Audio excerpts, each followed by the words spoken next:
Good morning, ladies and gentlemen. On behalf of the Indian Council of World Affairs, I welcome you all to the ICWA Young Scholars Conference on the theme India and the Reformed Multipolar World Order.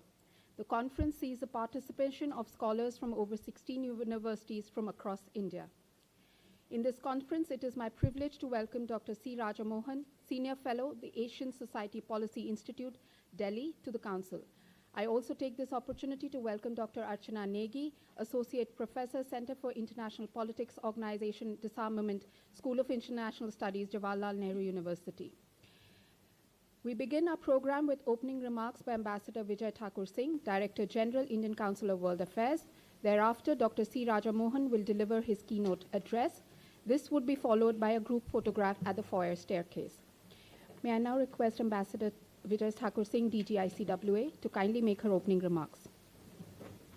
Good morning and a very warm welcome to the young scholars who are participating in this conference organized by the ICWA. It is a conference which we are doing with our MOU partner universities as well as other central and state universities. So this is the first time we are doing such a conference, and I warmly welcome you to this event. And I also want to take this opportunity to warmly welcome Dr. C. Rajamohan. He needs no introduction. He is one of the foremost strategic thinkers and analysts of international relations. And I want to thank him for agreeing to give the keynote address to in this conference. As we look at the world, we see that it is going through a phase of intense geostrategic contestations, and power equations are changing. With multiple flashpoints, geopolitical fissures are getting deeper. And in this context, what I'm going to do is I'll mention a few megatrends, thereafter speak about the response to some of the megatrends, and finally highlight India's foreign policy approaches. Now, what are the megatrends? The first, which we are seeing, is the outcome of the Ukraine conflict, which is the East-West divide. It is being described because of the Ukrainian conflict. Some are saying we are entering a phase of Cold War 2.0. The post-Second World War, we went through the Iron Curtain geopolitics, and which came to an end with the fall of the Berlin Wall and the dissolution of the USSR. And then what followed was a unipolar world, which was US-led, which is now under challenge. So we are seeing a visible East-West divide. At one end of the spectrum is Europe and US against Russia. At the other end, you are seeing the US-China rivalry, and you're also seeing China's very aggressive postures in the South China Sea, in the broader Indo-Pacific region, and in fact globally. But one other thing is happening, the deepening of the China-Russia partnership and its deep distrust of the United States and its allies. So this is a perfect setting for a stage where you're going to see East-West divides getting even more sharper in times to come. The second is we are seeing the North-South divisions. Now, the fall of the Ukraine conflict had repercussions, and it aggravated the North-South divide. This has happened because you look at the global North, they looked at the Ukraine conflict as an act of aggression, but for the countries of the global South, the resultant energy and food crisis had led them to focus much more on their national security and economic interests rather than follow the sanction path of the Western countries. And this result of the Ukraine conflict followed the pandemic results, where you saw some of the Western countries following strategies where they were restricting the supply of vital medicines and vaccines to countries in the global South. So what you are seeing is a sharpening of North-South division, and maybe that is another trend that we bear in mind as we discuss a reformed world order. The other mega trend is a rethink on globalization. Both, again, Ukraine and the pandemic combined to put a lens on the consequences of what is the weaponization of financial system, weaponization of essential medical supplies, of trade, of assets overseas, and therefore the questions about reevaluating globalization. countries are now more interested in looking at secure, reliable, and trusted supply chains, and a globalization process which is more human-centric. There is no blind followers of globalization any longer. The fourth trend that is there is the deep impact of the climate change. It's evident everywhere, whether it is the melting glaciers, rising sea levels, changed weather patterns, and along with that, the exploitation of natural resources. Now, climate change, we all know, is going to have a deep impact on the ways of production, on agriculture patterns, and even human migration. But yet, we are feeling the impact, but what exactly is it going to mean for geopolitics is not yet fully, I think, understood or calculated. The fifth mega trend is, again, technology, which all of us are seeing around us. You're seeing artificial intelligence, quantum computing, you're seeing machine learning, space exploration. So with all that, you're going to see a very dynamic change happening in the world. You know, we saw the computers, we saw the mobiles, 2G, 3G, 4G, 5G spectrums, how much they have changed the way we work. But with these new technologies, what is going to be its impact, we are not really quite sure. And also what is happening is there are no clear rules of global engagement or global governance in these sectors. The danger, we are facing terrorism, and tomorrow, and the terrorists getting access to all these, which is already happening, the dark internet, where the threats from terrorism will rise. The last mega trend is what I'm going to talk about, is a very ineffective multilateral orders. You know, post the Second World War, you did have the United Nations, and you set up a kind of a multilateral system, but that multilateral system today is weak and ineffective. You know, you look at the membership of the UN, the United Nations. Today, 193 members as compared to 55 when the United Nations was formed. Yet, the main body which looks at policies relating to peace and security, the UN Security Council, remains unreformed and does not even reflect the changes that have taken place in the basic membership of the United Nations. Then you look at the international financial order. Look at the voting patterns of these global financial institutions. Definitely do not reflect the existing global economic realities. And the third thing which is happening in the multilateral space is that, you know, you did have a large number of international arms controls agreements, and a system was set up, but you are seeing a gradual backsliding on that. So today you are entering a world in which, you know, there's not that much transparency about weaponized weapons, even nuclear weapons. So there you're in a world which is in which the multilateral system is greatly weakened. Now what these mega trends point out to is a new global order which is taking shape but yet not fully emerged. But let us look at the responses to some of these mega trends. First, I would see that countries are hedging and forming partnerships. Because in this rivalry between the United States and China and the ongoing tensions between the West and Russia, you know, you are seeing the rise of countries which are called emerging powers and are major players, whether it's India or it's Brazil. Now, apart from that, you know, you see these big countries which are hinting towards a multipolar world. But then you're seeing other countries who today do not want to enter into these rivalries, and they would rather hedge. So what is happening is you are seeing that countries are now working out partnerships which are not like global partnerships, but are partnerships which address certain issues where there's a convergence of interest, whether it is infrastructure development, connectivity, supply chains. You have the Quad, you have I2U2, you have trilaterals. So all that is taking place in this whole space where you are hedging and looking at partnerships. The second, as the multilateral systems are getting weaker, you are seeing the emergence of many more minilaterals.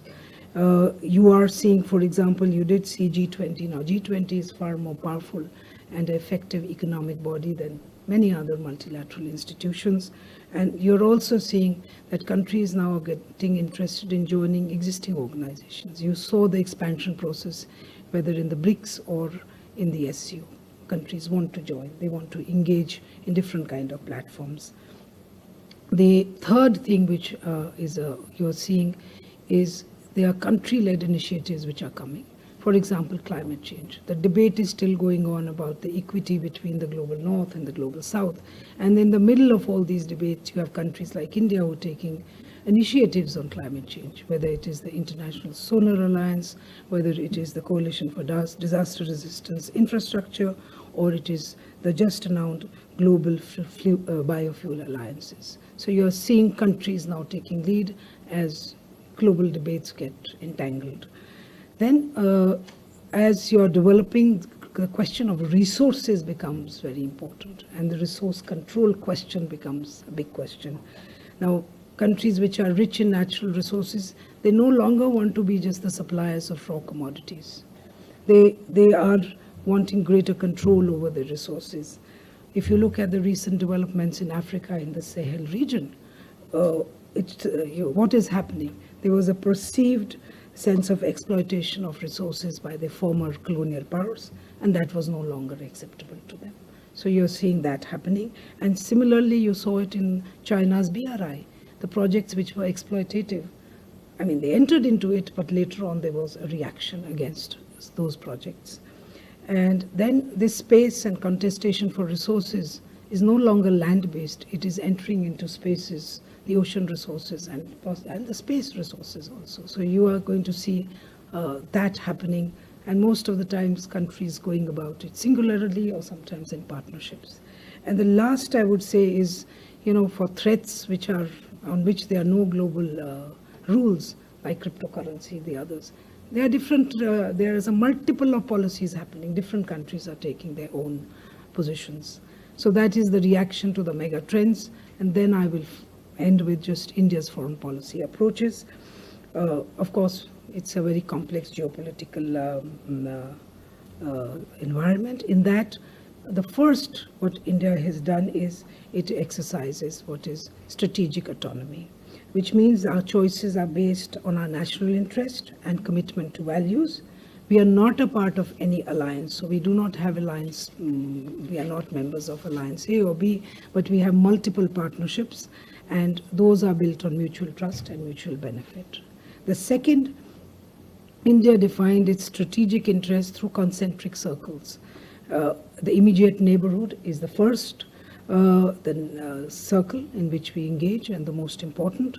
The next circle is the immediate neighborhood. We are developing relations with countries in Asia, in the Middle East, the Indo-Pacific region, which for us extends from the east coast of Africa to the west coast of the Americas. So that is the region we've defined where we have strategic interest. The next circle is the rest of the world, with which India is expanding its global footprints through bilateral, multilateral, and regional engagements and forums. The third, in the immediate neighborhood, we follow a policy of non-reciprocity. But we have two issues there, Pakistan and China. Pakistan, because of its support to terrorist groups who are working against India's national interests. We have a relationship that is frozen, and it's very clear, till they don't stop support to terrorism, our relationship will not move forward. With China, again, we have tensions grew when China took unilateral steps in changing the status quo along the line of actual control. Again, it has been made very clear to China, until we have the restoration of peace and tranquility along the border, we will not have normal relations. So that is the challenge that we have in our foreign policy. The fourth is where India is now emerged as a major power. And I would really say that this a rising India and an influential India, that narrative got cemented during the G20 presidency. And if you look at it, India took over the G20 presidency at a very difficult time of geopolitics and even a very difficult time in geoeconomics. But yet, India was able to be a very effective bridge. It got a consensus. in the New Delhi G20 declaration, and a declaration which had very forward-looking concepts in terms of, looking at issues relating to reforms of the multilateral development banks, inclusion of Africa Union as a member of G20, and a focus on climate action and climate funding. So lastly, I would say that India is the principal aspect. India's foreign policy is based on mutual respect and cooperation with all nations. India supports a multipolar world where there are possibilities for security and growth for all, especially the Global South. Now, Global South, India, if you recall, had a summit, a Global South Summit in January, attended by 125 countries. The idea being that you engaged with them to understand their aspirations and their concerns so that you could feed it into a G20 process, which India did. So you do see a very reliable partner on the global stage for many countries. So that is where India is poised today. And with these words, may I now request Dr. Raja Mohan to deliver his keynote address, and the floor is yours, Raja. Thank you, Ambassador. Thank you for inviting me to be with such a seemingly wonderful group of young scholars at Sapru House. I mean, today certainly reminds me of coming here 50 years ago. It was 1974, so it tells you my age. That as a young student, I mean, this was the kind of hub for studies of international relations. The School of International Studies was still here. And not just in Delhi or in India, but from across the world. The Sapru House was really where much of the discourse on global affairs took place. If you see the plaques outside, I mean, it tells you a bit of the history of this place, but I believe you have got a history done. So I would strongly urge all of you to read it. Second, I'm also very envious of all the younger scholars here, because really you have a great moment to be doing international affairs. And also the fact that you are Indians and doing international affairs. I mean, that's a huge change, because if you go to the 1970s when I came here, I mean, it was not a happy prospect. India was steadily being marginalized in the world affairs, and we were really falling off the radar in multiple ways. So today, to be able to do IR, international relations, as part of Rising India, I think that gives you the kind of opportunities to do more exciting things than the kind of opportunities we've had. So I think it's really a great moment to be doing for all of you. And I'm sure you're going to talk about all the issues. Ambassador has laid out a whole lot of set of issues that in the world and in India. What I thought I'll do is really to stay with some broader themes, and so that will inform your debate rather than going into the specific details of any one of the multiple trends. All of them are important that you laid out. So first, I wanted to say a few things about structure of international relations. The very fact that you're talking about a multipolar world, you're talking about power. And power, I mean, those of you do IR and teach IR, I mean, of course, it's central. But for a long time, that's not the way India thought about the world. If you go back to the early period of independence, the Asian Relations Conference, in fact, we came out of the interwar period saying power politics was bad. That, like all newly formed countries, I mean, you think, sweeping big ideas, you feel very good about them, and those big ideas will carry the day. But the fact is, power politics, the questions of power, kept coming at India. I think so. It was generally a struggle to come to terms with how do you deal with the power distribution in the world, and those problems are never going to disappear. So therefore, studying multipolar world is also about studying about the nature of the distribution of power in the international system, and how that affects international relations as a whole, what kind of options, challenges that it presents to India. So therefore, the distribution of power is a central question in the international system. And I think today we are at a very critical phase, as the ambassador pointed out. The second thing here is, you make a mistake about reading the distribution of power, you can make terrible mistakes. I mean, if you go wrong in how to judge where the power distribution is, you could make decisions which are costly. I mean, this is not somebody being stupid or clever, but the fact is, choices you make, especially when great power relations are changing, would have long-term consequences. While you can make big mistakes in domestic politics, but somebody will reverse it. The Supreme Court will change it, or the next election, when you throw the one rascals out, the next rascals will come. And so there is actually inbuilt room, because it's your own constitution, it's your own politics, it's your own courts, your own how the political leaders will compromise with each other. But in international politics, you don't have that opportunity. That mistakes made are difficult to undo. I'll just give you, one example. If you go back to the Second World War, we're middle of the 20th century, the big shifts that were taking place in the power distribution. It was still a fight among the European powers. Soviet Union was slightly outside, the United States was across the ocean. The breakdown of the European system a second time, and the judgments that the Asian colonial leaders had to make of how is this going to play out? What does it do for colonial, our freedom struggle, which had gained ground in the interwar period? If you look at in India's own national movement, it got split three ways of understanding the world. You had, say, the left, the communist parties, which were very strong in the interwar period. First they said, this is an inter-imperial war, we have nothing to do with this war. But when Germany attacked Soviet Union, the communists came out fully supporting the war effort and fully backed the British government, because they said fighting fascism is the bigger danger, is the bigger priority than throwing colonialism out that could be dealt later. Second, you had Subhash Chandra Bose, who said, I'll collaborate with Nazis or German or Japanese, it doesn't really matter for me, my priority is to throw the Brits out. The Congress Party took a third line, which was, we're against fascism, we are for independence, but we're not going to support any war effort. So 1939, the Congress resolution saying we were not fully consulted, we want timeline for independence. What are the reasons given? So we had the Congress Party that opted out of the war. We had left, switched from one side to the other, and we had Subhash Bose aligned with one part. So what was the net result? It's not to sit on judgment of any of those groups, but as a result, what happened?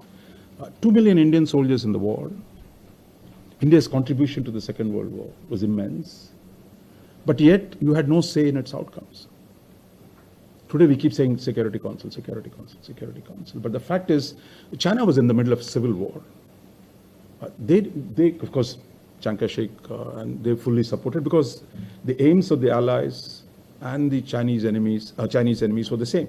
Both were fighting Japan in Asia. So therefore, Chinese got into the Security Council with much less contribution, while India, which actually contributed to the war, you kept out.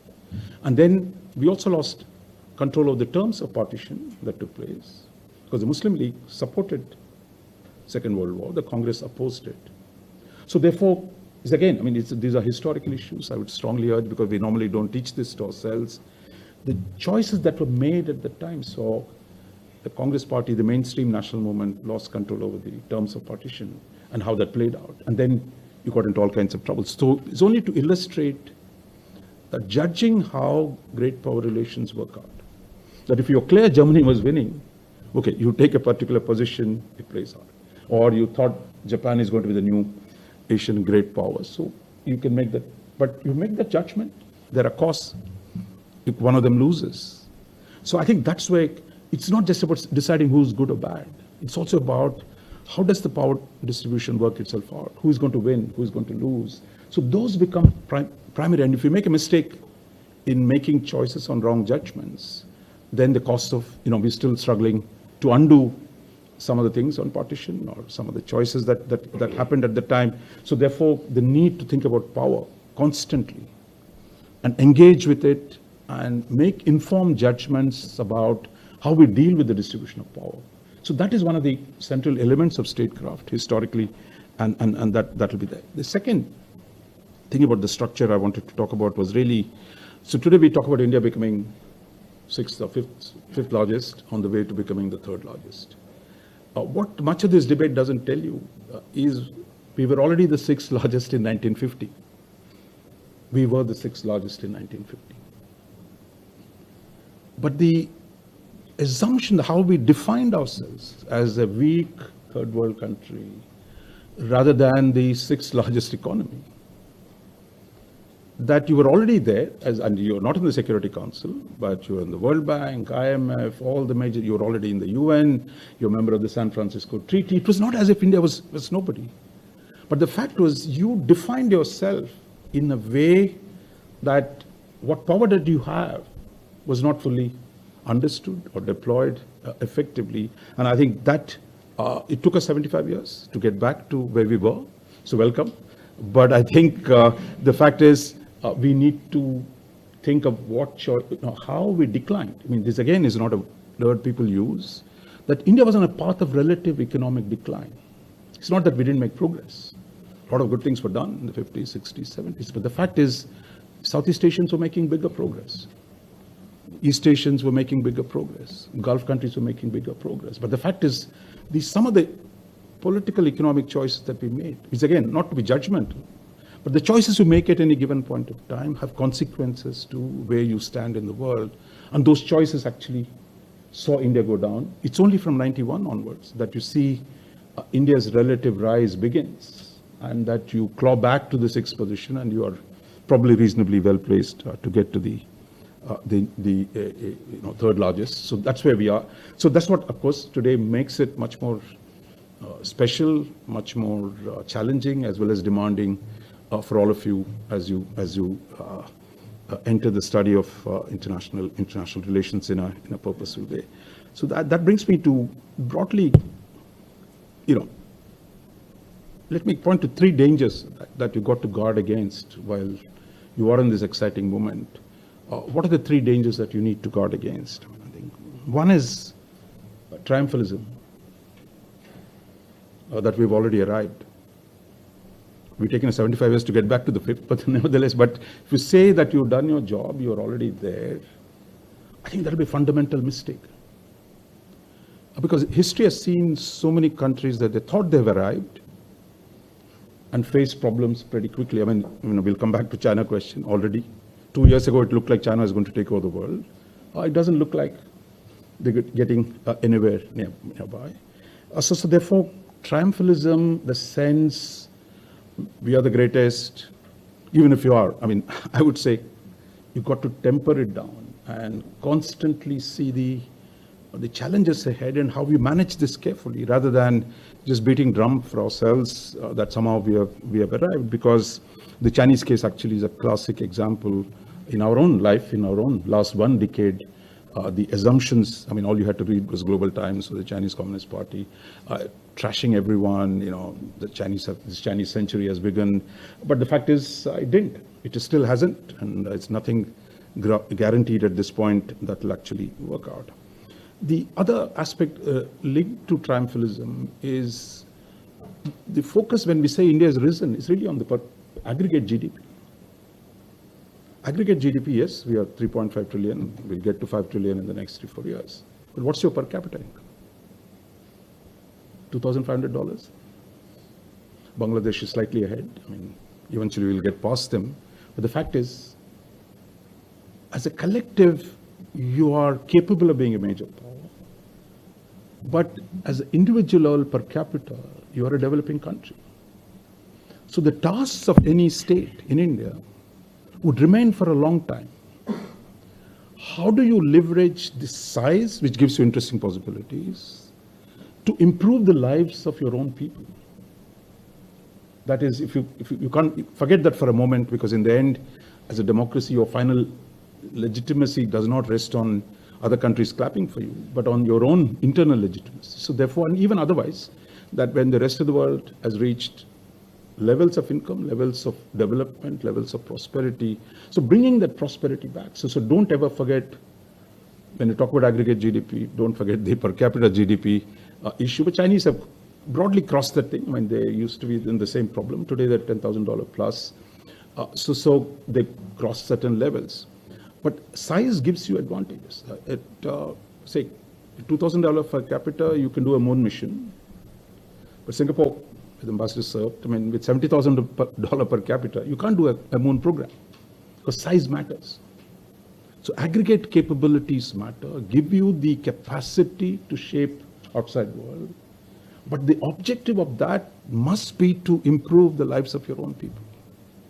That if you don't bring prosperity, if you don't bring better lives to your own people, they talk about great powers is really meaningless, because in the end, the story is about how do you lift your own people and create, because every notch you raise the capabilities of your own people, then your capacity to shape the world will continue to grow. So this is not something a irrelevant task, but the fact is you've got to lift your own up. More you do, the greater your impact on the world, because the size keeps giving you that. So in India, think of India at $5,000 per capita, which will be down the road soon. You'll see there, because the danger is you can get even more arrogant or stupid, like the Chinese did, or use that to strengthen yourself more fundamentally and lift your own people up. So the second challenge will be, as India rises in the international system, is the tension between ideology and pragmatism. That you can frame it as values and interests, or the question is, how do you produce that balance? If it's all about power and no principle, you're just, it's a cynical state with a lot of power, military, economic, but it's of no consequence to the world. But if you're all ideology and no power, if you have all power, all ideology and no power, you are really impotent. I mean, it doesn't make a difference to the world. So you can say, look, we are the most virtuous. I mean, somewhere in the 50s, I mean, we were saying all the right things about the world: disarmament, decolonization, peace and peaceful coexistence, all that stuff. But, your impact is very limited, because without power, principles don't have an effect. But power without principle is again meaningless, because it doesn't achieve anything. It's just there. You can occupy other people's territories, you can grab here and there, but it means nothing. So when you think of the world order, I mean, I think for a country like India, I mean, I think we need to build that balance. That's one part. The second part is really, you can't let ideology overrun practical policies. We hear, for example, what we've learned in the last 75 years, that sweeping ideas about, say, religious solidarity, ethnic solidarity, regional solidarity, every one of those big ideas, pan-Islamism or pan-Asianism or pan-Arabism or pan-Africanism, every one of them ran into the nation-state problem. Like Islamic Republic of Iran. If you go back to the founding principles, they're talking about 1978, 79, they say their foreign policy is about promoting Islam, but they can't get along with their own neighbors. So this notion, somehow you can sweep differences under the carpet by constructing a supranational identity as a way of bringing solidarity. It doesn't work. In Asian Relations Conference took place here. Even now, 75 years later, India and China don't know how long is the border. Chinese say 4,000 kilometers. We say 4,000. Chinese say 2,000. We don't agree on where the border is. So merely claiming an ideological affinity or a solidarity does not resolve problems. So if we don't resolve the problems, if we don't have the pragmatic way of dealing with it, simply proclaiming whether there's non-aligned movement, whether there's Asian unity, Arab unity, every one of them has run into problems because the limits to how far, because every one of them has to deal each nation's own interests, nation's own challenges, and that tension. I mean, if you just have to look at the history of Soviet Union, as a Communist Party of Soviet Union, how did it struggle to reconcile ideology with national interests? Chinese Communist Party, same thing. Iranian Revolution, same thing. And same thing you can say about India as well. The kind of ideas, the Indian national movement was led by lawyers, all liberal internationalists at the time, and the sense of what they thought the world ought to be and how the world was, that gap, and how does India look after itself. So the tension. So that doesn't mean you're only cynical self-interest or for only power. that you've got to have that balance between pragmatism as well as some higher principles for which you must stand. The third aspect, I think, is really nationalism or internationalism. How do you balance these two elements? Just remember the pandemic. Only recently, we announced with this thing, look, we want to give vaccines to the other developing countries. But the moment you started sending, you had a second wave. The same people who are praising the government of India said, hey, what the hell are you doing? I mean, why are you sending vaccines out? Why we need it more than giving it to somebody else. So this notion, what seemingly sensible idea, but then you have to struggle to say, look, yeah, you'll have to do both. You'll have to give vaccines to your own people, but once your production is ramped up, you're going to give it to others. But so that problem of reconciling nationalism and internationalism is again a continuous challenge, particularly for emerging countries like India or China, for example. That how do you produce that balance? Because merely, you can be a small country and be purely nationalist, but if you're a large country with aspirations to shape and contribute to the world order, you've got to be a lot more, mindful of the world, at the same time, not forgetting your own national interest and national considerations. So I think balancing them becomes very, very important. And here I would certainly warn against hyper-nationalism, which will make it worse. Nationalism is bad enough, but hyper-nationalism tends to then blindens you to the problems, and your capacity to deal with the rest of the world begins to decline, which is exactly what's happened to China. The hyper-nationalism, the wolf warrior diplomacy, the sense that you could, Japan doesn't matter, India doesn't matter, Vietnam doesn't matter. So what are the consequences of that? And you thought West is in decline, America is finished. So it took genius of Xi Jinping to turn a pacifist Japan into rearmament.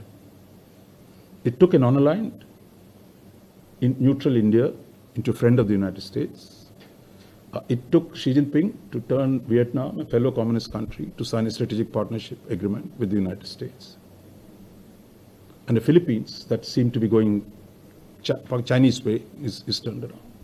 So this notion that you have every right, you know everything, it's your interests that matter, even when you have the power. Like China had the power differential vis-a-vis its neighbors. For example, vis-a-vis India, 5 times bigger GDP. Japan, 4 times GDP. Defense spending 5 times larger than India and Japan. But yet, if you push your people too hard, other people too hard, they will fight back. That's why the coalitions that have emerged in Asia today to deal with the Chinese power. So therefore, hyper-nationalism actually is counterproductive.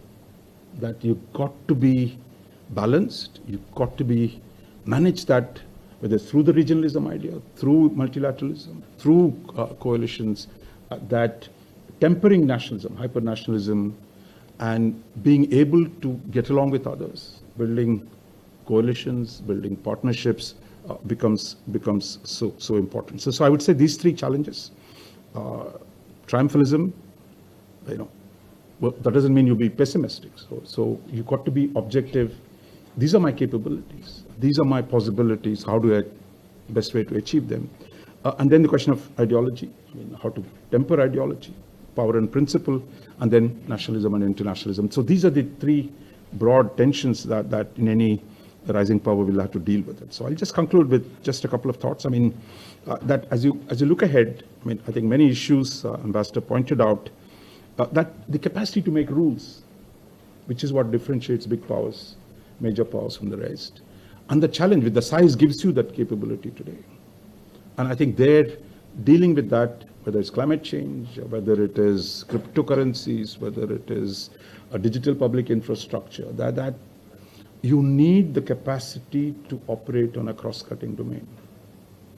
And I think much of IR, we grew up, when I did my PhD, did on nuclear issues, which was not mainstream at the time.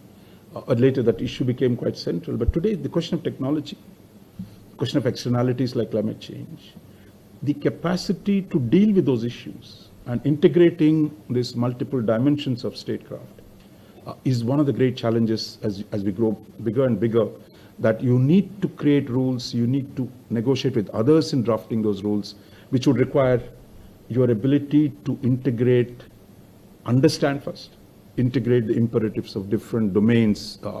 So what was, when I was doing nuclear, was a boutique subject. I mean, it didn't really, it was cute and nobody else was doing it, so I got my breaks. But the fact is today, cyber is not a cute boutique subject. It is central.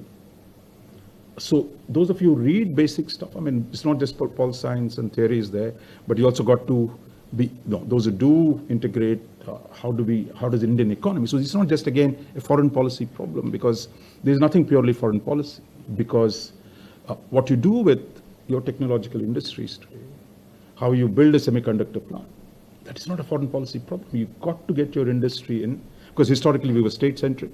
Private sector was not a player. But today, your private sector is a bigger player. How do you bring them into understanding this cross-cutting issue? Reading with trade and commerce.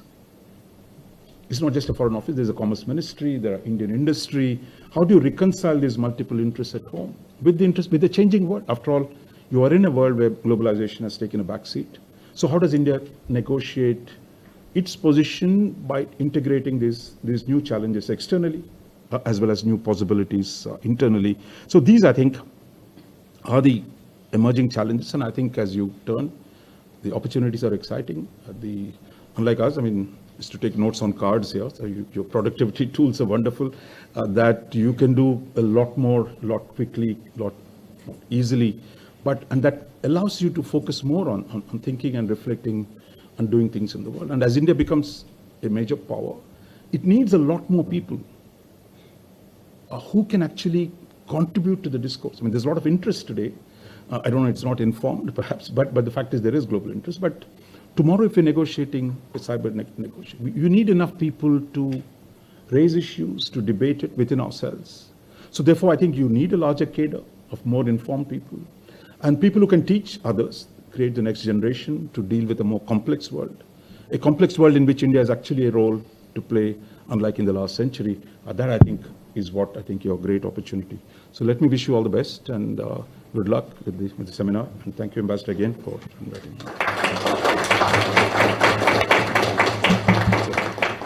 Thank you, sir. On behalf of the Indian Council of World Affairs, I would like to express our gratitude to Dr. C. Raja Mohan for taking the time out from his busy schedule to deliver the keynote address. Now, may I request all our scholars to kindly assemble at the foyer staircase for a group photograph quickly, and then we will reconvene here for our first technical session. Thank you. Technical session on India in the multipolar world order. In chair, we have Dr. Archana Negi. Ma'am, the floor is also yours.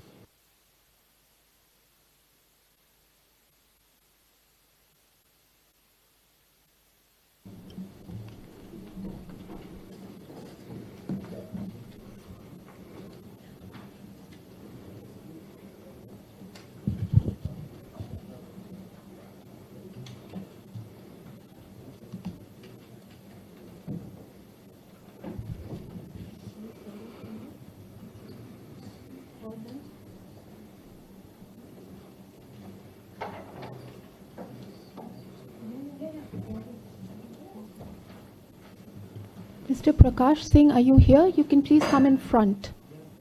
Come there.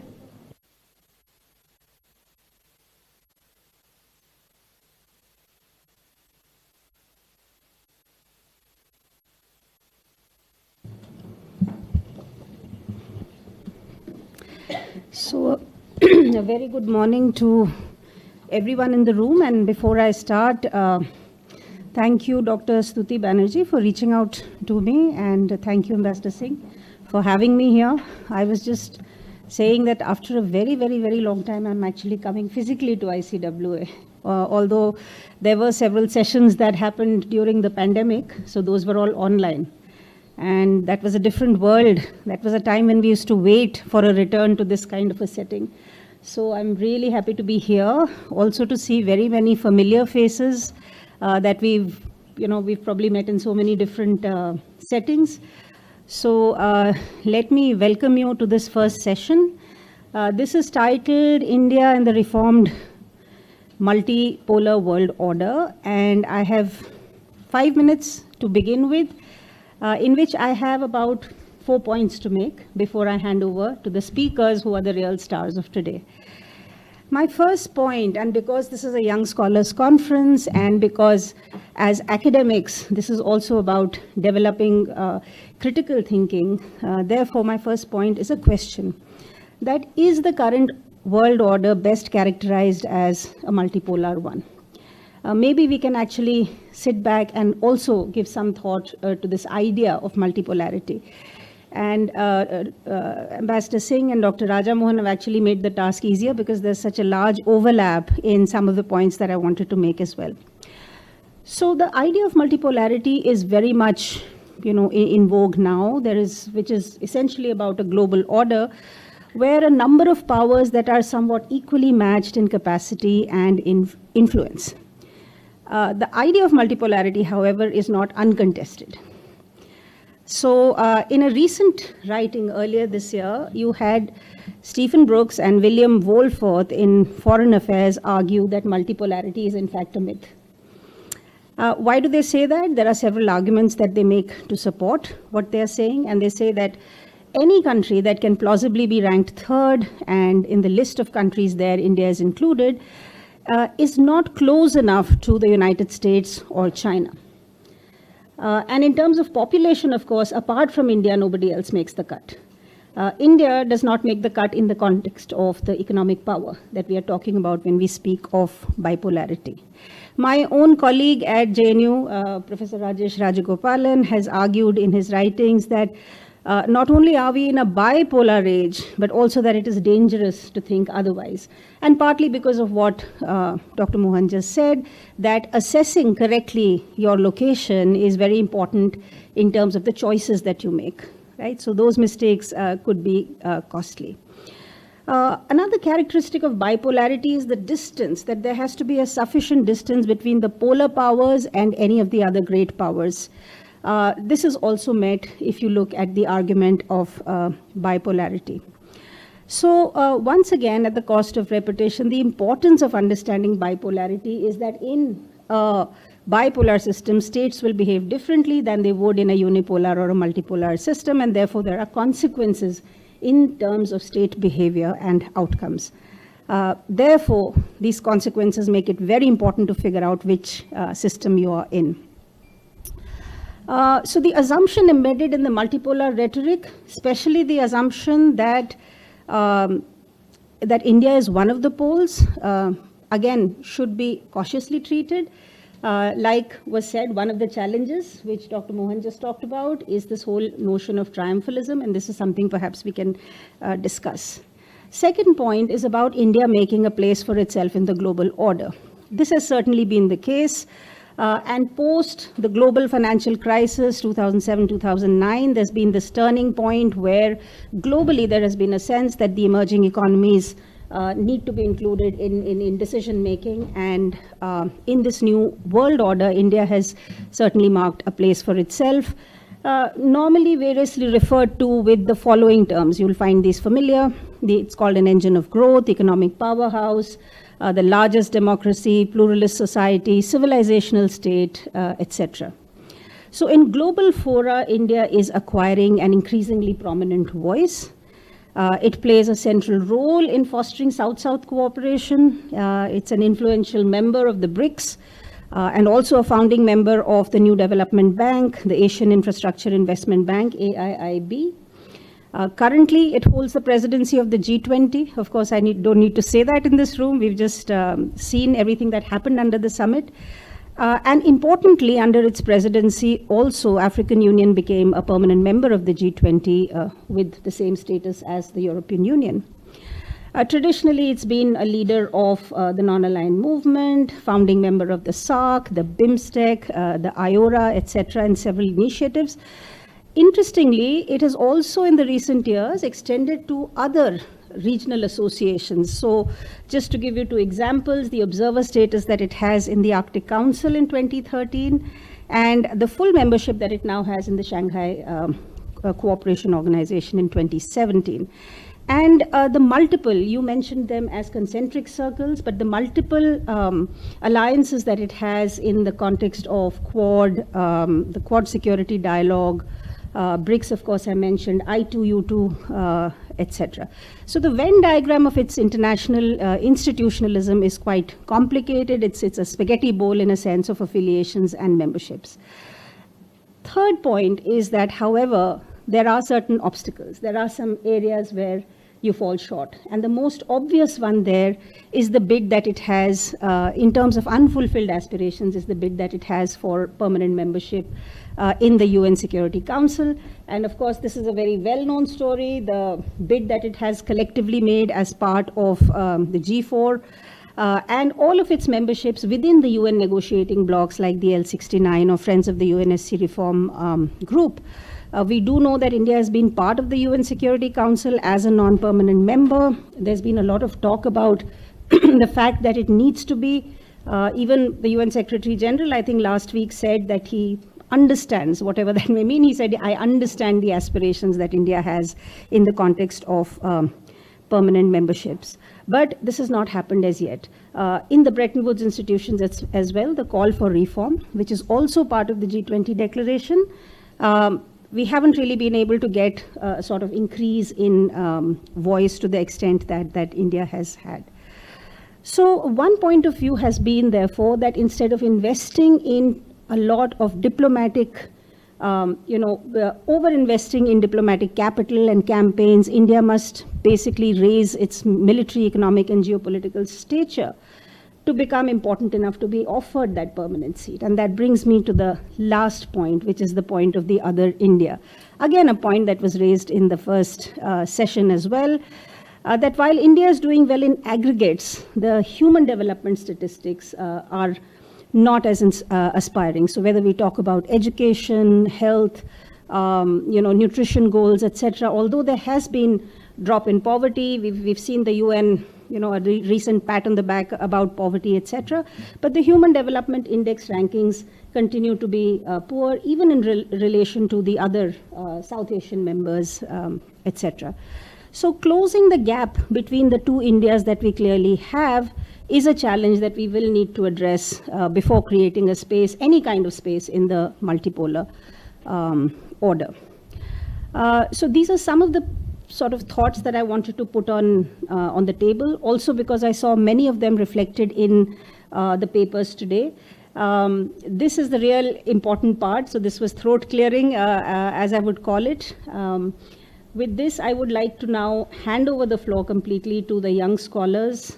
Perhaps you could weave in some of the issues that have been discussed also in the inaugural session when you're presenting your papers. I'm not sure if the sequence remains as it was in the draft program. Okay, great. So we start first with one of the most important discussions, which is that of India's perspective on the UN Security Council reforms. Let me welcome Chongpai or Chongpi? How do you correctly? Chongpi. So Chongpi, welcome. Chongpi is a PhD researcher at the Department of Political Science in NEHU. We are very, very pleased to have you here, and you have 12 minutes, and I will try to be strict with time, so over to you.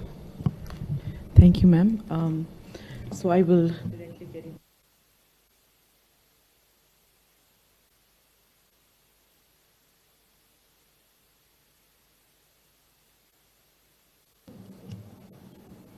Okay. Established in 1945, the United Nations Security Council is one of the 5 principal organs of the United Nations charged with maintaining international peace and security.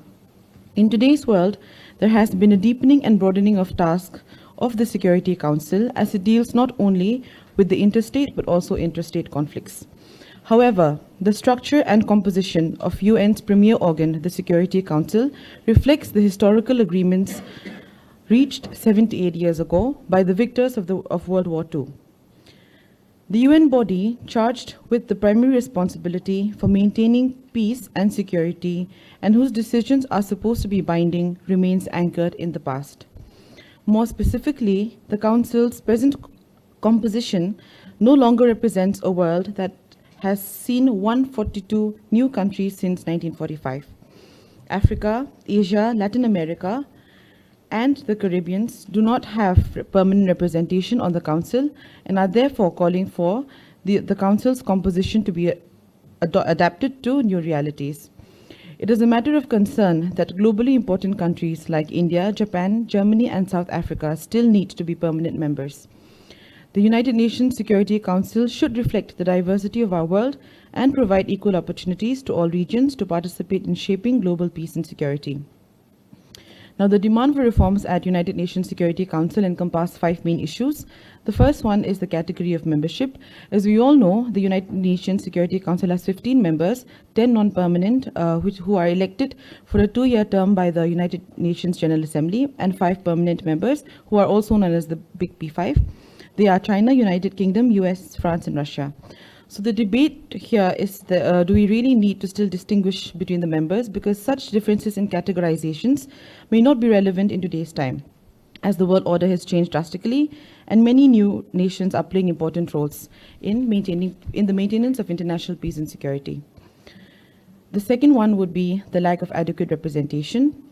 It is felt by a lot of people that there is a huge European bias in the P5 due to the presence of UK and France, including Russia, while regions like Latin America, the Caribbean groups, and Africa do not have a single membership. Even in the case of Asia, although it is the biggest and the most populous continent, it is represented only by China. The lack of representation of geopolitical and geoeconomically important countries is leaving out a large segment of global opinion to have a voice in the highest security summit. The third issue would be the misuse of veto power. Now, as we all know, the veto power is a special power which is given to the permanent members of the United Nations Security Council.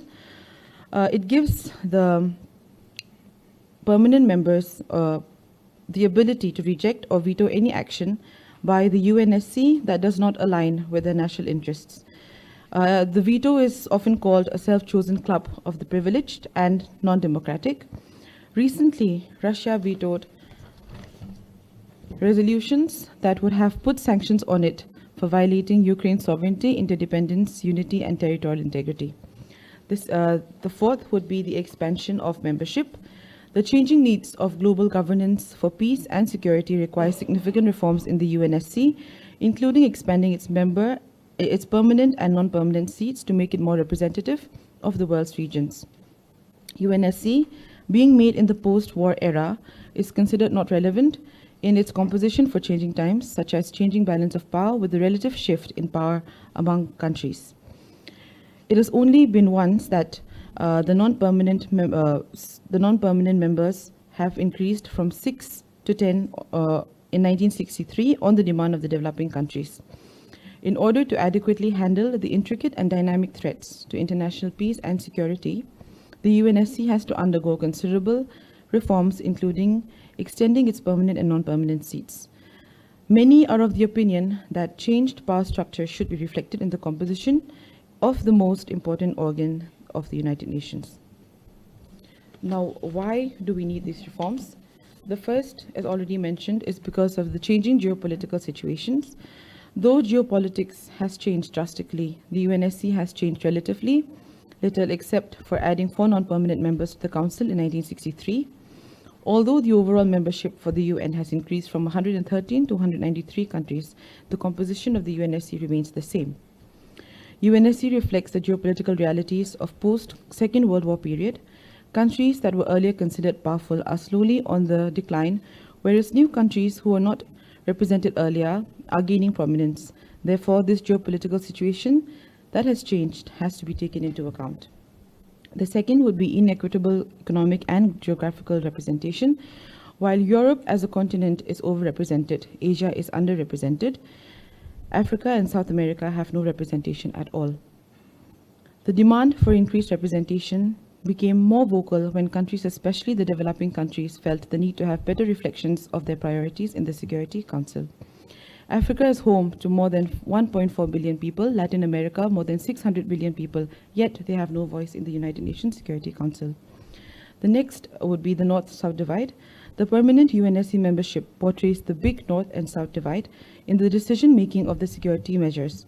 For instance, there is no permanent member from Africa, even though 75% of its work is focused on that continent. The other issue is the emerging issues: deepening economic interdependence, worsening environmental degradation, and transnational threats also call for effective multilateral negotiations among the countries based on consensus. Because of all these new complex issues, it is important for the United Nations Security Council to be more representative than ever. Yet, members who take all the critical decisions of the UNSC are still being taken by the Security Council's permanent members. Next, we move on to India's perspectives.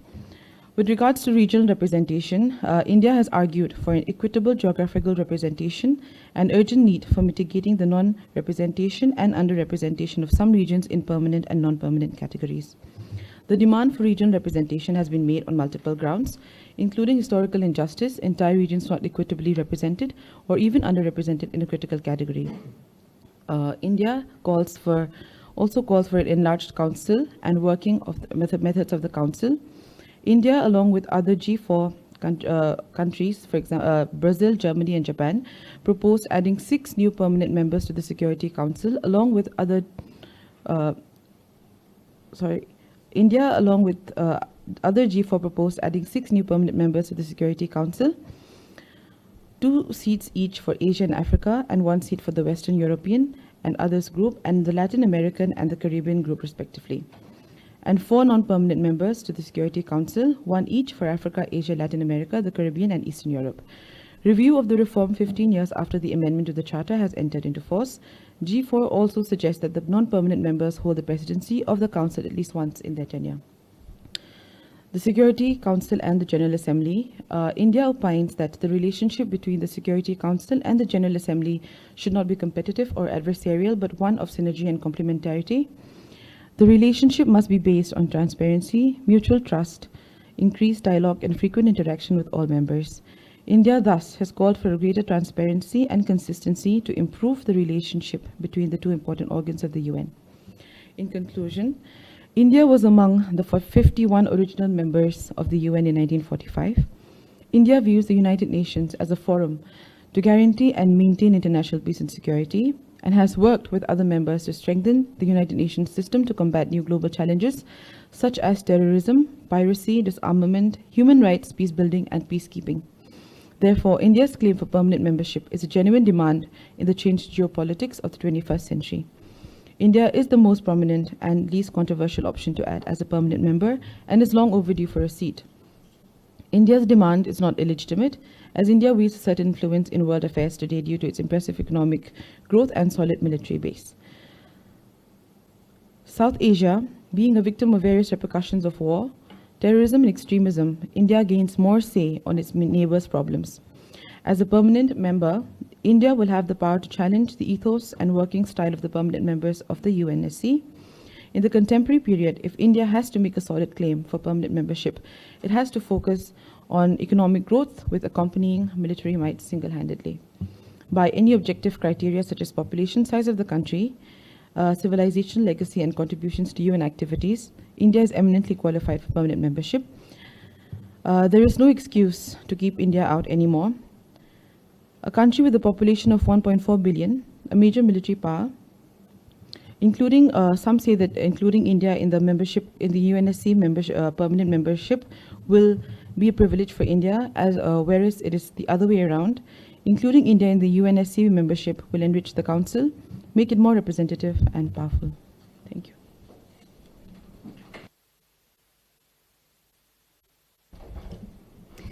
Thank you. Chongpi, you have actually got 2 more minutes. So anything urgent that you want to add?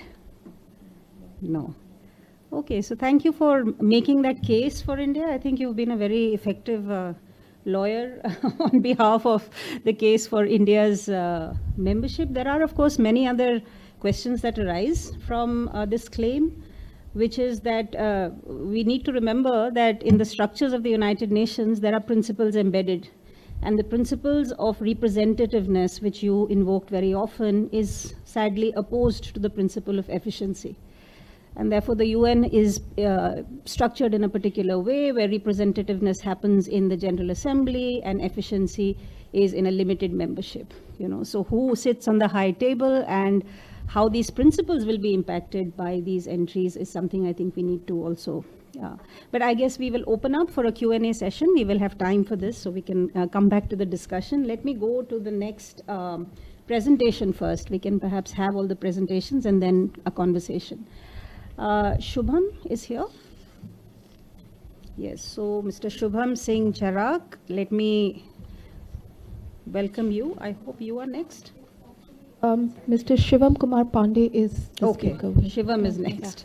Okay, my apologies. So Shubham, you can wait. Shivam is not in the... Yes. He's right here. Okay, thank you.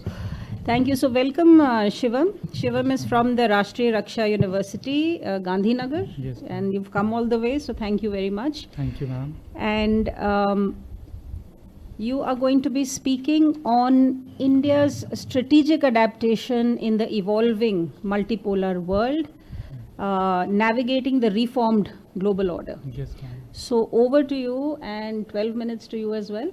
Yeah, sure. Yes. Thank you, ma'am. Thank you. Good morning, ma'am. Good morning, hello. Good morning to one and all present here.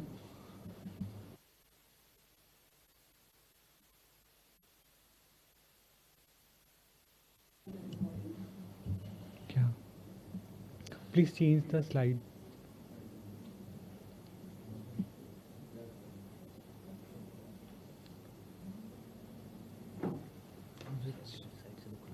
Direction, point, kind of. Okay. Thank you. The outline of the presentation is introduction, research methodology, objectives, India championing the cause of Global South, 5 pillars of India's foreign policy, navigating the global crisis, pandemics, conflicts, India's role, vision for shaping the future, and conclusions.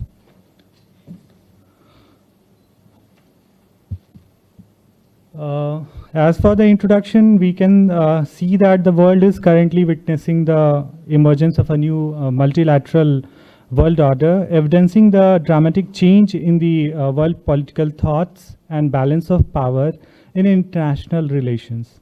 India, standing among the top 5 economies globally and representing the world's largest democracy, is pivotal in reshaping a reformed multipolar world order. This reforming global order is witnessing global issues where India's role in addressing these challenges, particularly from the perspective of the Global South, is very significant.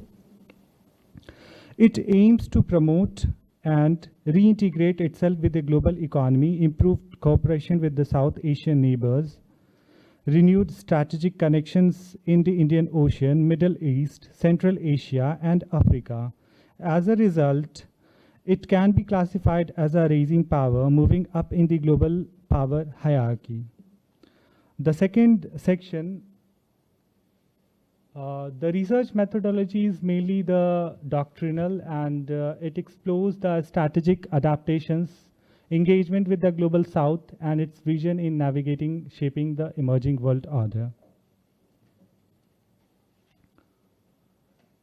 The second section discusses on championing the cause for the Global South, where I will be discussing on the issue of unified vision or perspective.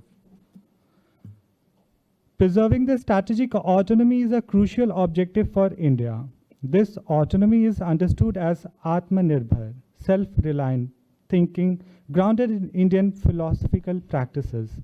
This Indian nature of strategic thinking is the first pillar of Indian diplomacy, and it emphasizes the necessity of being self-reliant and independent in strategic decision-making. India has consistently emphasized its policy of non-alignment and strategic autonomy.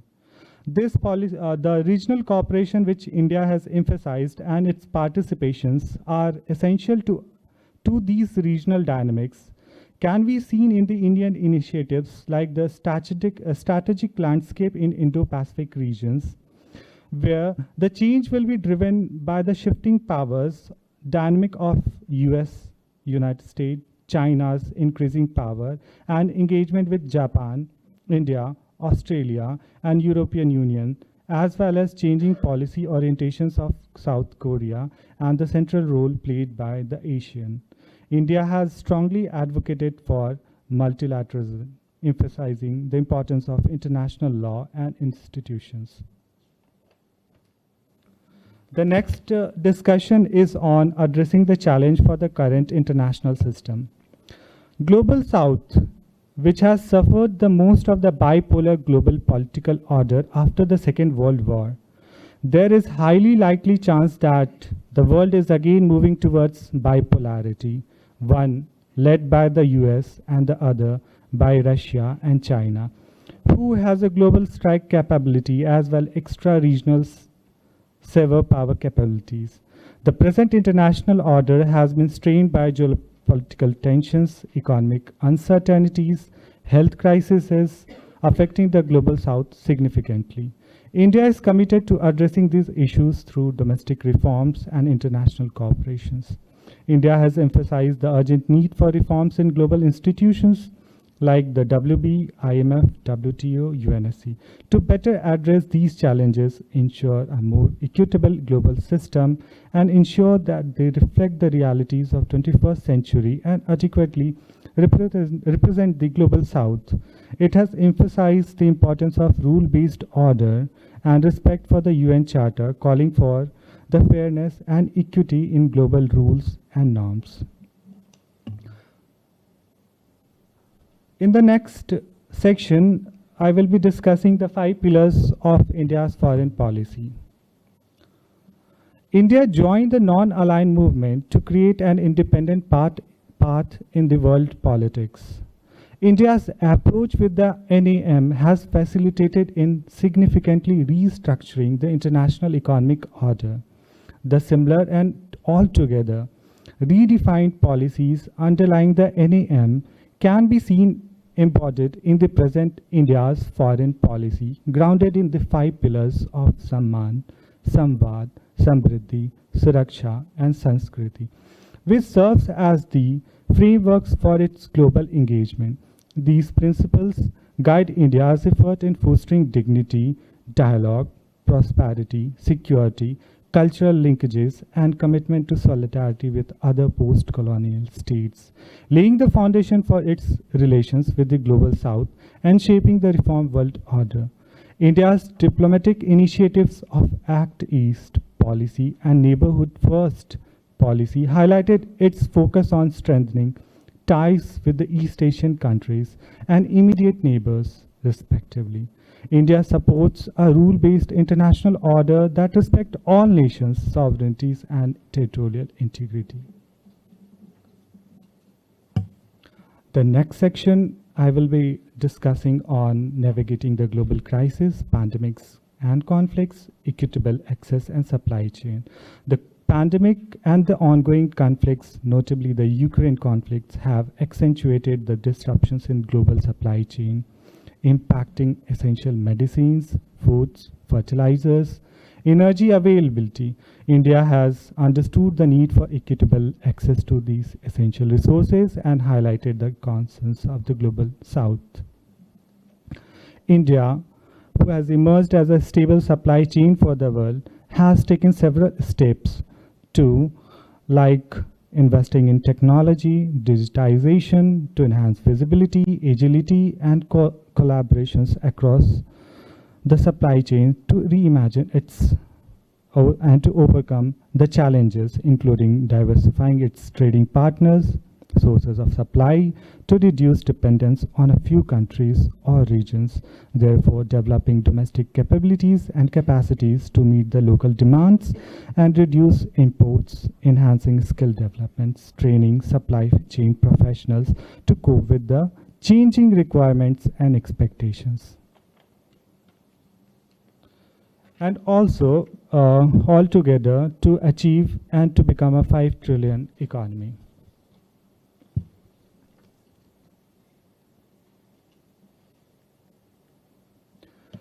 The fifth section, I will be discussing on shaping the future, India's role and vision, where I will be discussing on building economic inclusive order, building an inclusive global order.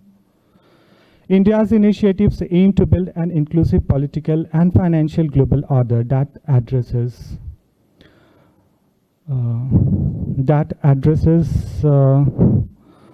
many of the issues which I have discussed in the past. It also has a foreign policy that has evolved from the non-alignment to multi-alignment, balancing its relations with major powers like Russia and the US. India seeks to preserve its strategic autonomy, emphasizing self-reliance, flexibility in diplomatic endeavors. India envisions itself as a central pole in global politics, following the US, Russia, and China. It aims to bridge the gap between being a middle power and a significant power. India emphasizes the unity of Asian nations and aspires to become a multipolar, to make a multipolar world centered around multipolar Asia. The next discussion is influencing geopolitical outcomes. India's strategic geopositioning as a central position in Asia, acting as a proposed north-south transport corridor for its peninsula, because of its peninsular shape that gives a vast coastline, providing access to Arabian Sea, Bay of Bengal, dominance in the Indian Ocean. Its neighboring China, which is now a global power, and its position is crucial concerning the ancient Silk Road and the modern Belt and Road Initiative, which is spearheaded by China. India is a global power in South, and its diplomatic effort, which is aimed to influence the geopolitical outcomes in the emerging multipolar world order. For the conclusion, I can only say that we have seen that the past decades has seen significant shift in the global political landscape,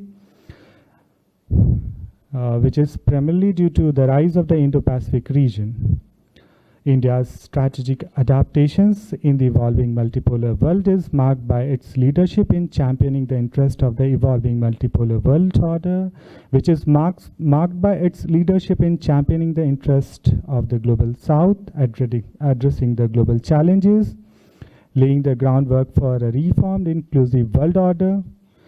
India also significantly impacts the international order, reshapes the future geopolitical landscape through its diplomatic strategies, policies, frameworks, international collaborations. Understanding India's role, vision, and its efforts is very crucial to understanding and comprehending the complexities and potential developments in international relations of the 21st century. The country's policy is to be a Vishwamitra, a friend of the world. We are befriending the world, and the world is seeking our friendship. Thank you.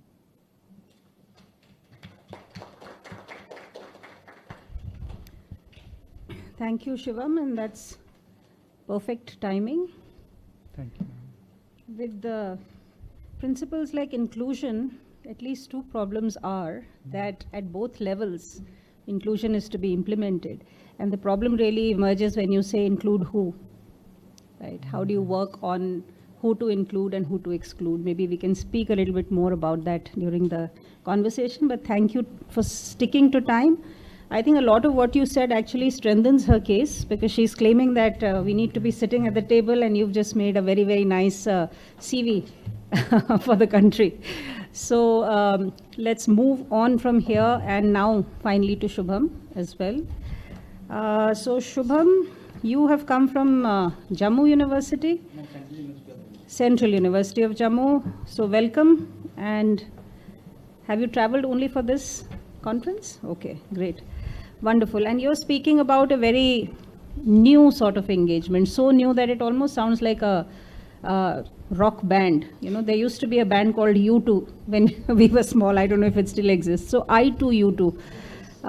Interesting to know, because it's a new, very, very new initiative, and how does this fit in with the existing alliances, etc., is perhaps something you will throw light on. So over to you, and 12 minutes in hand. Can I have the PPT, please?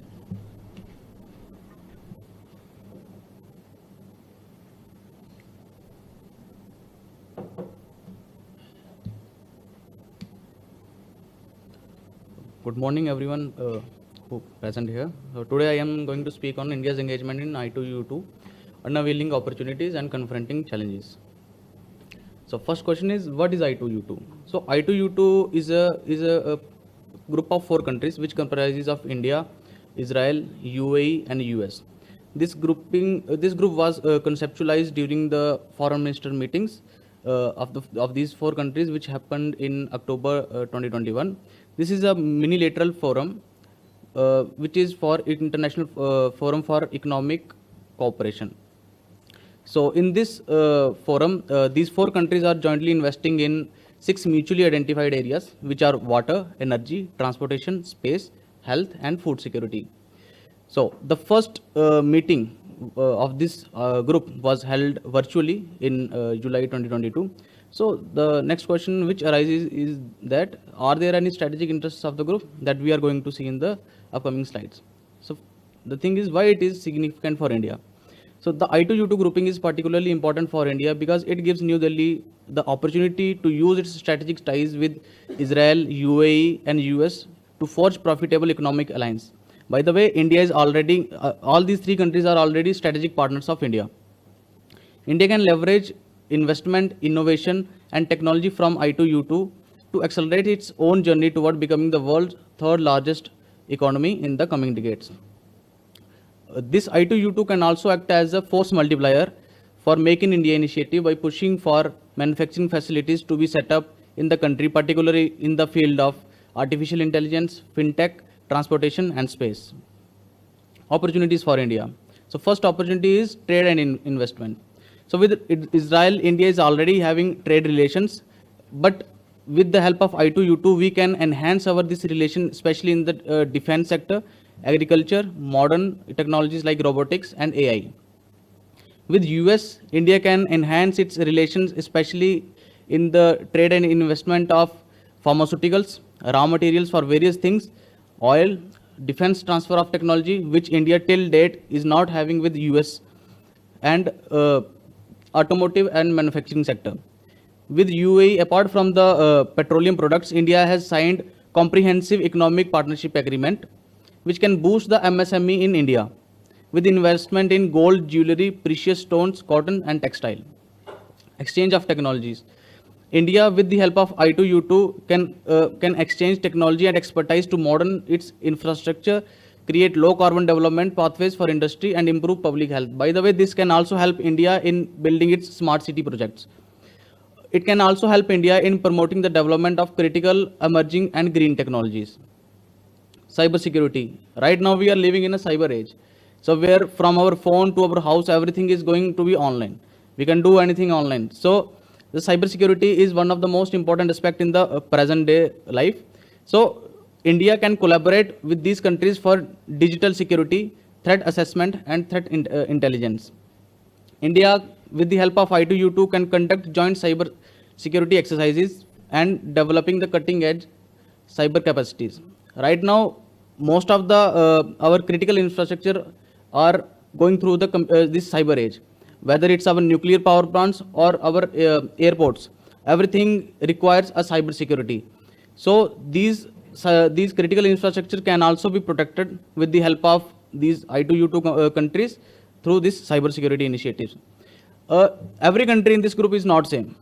US is already developed, where India is in a developing stage, where India can pool the resources for this cyber security research and development with the countries which are already enhanced in this area. Apart from this, India can go for the global security advocacy with the help of I2U2. Maritime security. We are living in a area in a time where maritime security is one of the most important aspect in the present day life. But mostly we neglect this region. Most of our trade happens through the ocean. So this, with the help of I2U2, we can secure our maritime sea lines of communications, like the Quad, which is already there with India, US, Australia, and Japan. We can initiate maritime exercises where we can also share the technology for this maritime domain. We can initiate counter piracy operations within the Indian Ocean region as well as beyond the Indian Ocean with the help of I2U2. with the help of these countries, India can go for the maritime domain awareness, which is highly required in the present day contemporary world. So we can also counter the maritime terrorism, which is one of the biggest threat, non-traditional security threat in the present day. And its biggest example is the 26/11 attack on Mumbai. We can also take help and give our humanitarian assistance and disaster relief for whatever happening within the Indian Ocean and beyond. We can also advocate for rule-based maritime order as initiated by the United Nations Conventional Laws on Seas. For counter-terrorism, India can go for intelligence sharing and also for countering the radicalization by initiating these counter-radicalization programs. We can also use, as previously mentioned in the cyber security, we can also use cyber security for the counter-terrorism. Right now, there is no legal definition of the terrorism. With the help of I2U2, we can go for a legal framework in which we can define the definition of terrorism first. We can also take expertise from other countries like Israel, which is having a upper hand in border security management. So we can use those expertise for our own border security and counterterrorism. We can also use the expertise of other countries for countering terrorism in the conflict zone. Strategic balance. India is having a strategic autonomy. So India can use this group for as a counterweight to China. We can also counter the Turkey's assertiveness in the Arab world. We can enhance our regional influence. We can also balance the geostrategic interests in the Indian Ocean and Asia. This group can also help India in securing its energy security. Soft power diplomacy. This is one of the highlights of the India, because India is a pioneer in soft power diplomacy. We can have cultural exchange. We already have cultural exchange with Indo-Israel Cultural Festival. Indian cuisines are already famous in Israel, UAE and US. We can also go for, there are already education collaboration, but we can enhance this education collaboration for our own benefit. Yoga and wellness is already there. Ayurveda and traditional medicine can also help India in achieving the soft power diplomacy by becoming a destination for this Ayurveda and traditional medicine. Indian diaspora and promotion of Indian art and culture can also help in increasing the soft power diplomacy of India. Now the challenges. The first challenge is the geographical expectation of the partnership. This partnership is having a vast geographical separation. India lies in South Asia, whereas the two countries, Israel and UAE, are in the Middle East, and US is in the North Africa. So there is a vast geographical separation. So due to which there requires a coordinating efforts in the different time zones. But due to this, there is a challenge for real-time decision making. There can be delay in the response time, and moreover, the logistic is also cannot be very viable because there is a huge distance between these countries. Economic and technological disparities. All these countries are not financially equal. Some countries are very high as the per capita GDP, whereas country like India is having a very low per capita GDP. So there is a challenge in the resource allocation with the partnership due to the financial disparity. The technology gap between USA and Israel on one side and India and UAE on the other side is very big. For this, there is a requirement for adaptation to varying level of advanced technologies. Individual differences. Within these countries, within this group, there is individual differences. Like Iran is having its rivalry with US and Israel, where India and UAE is not having the same.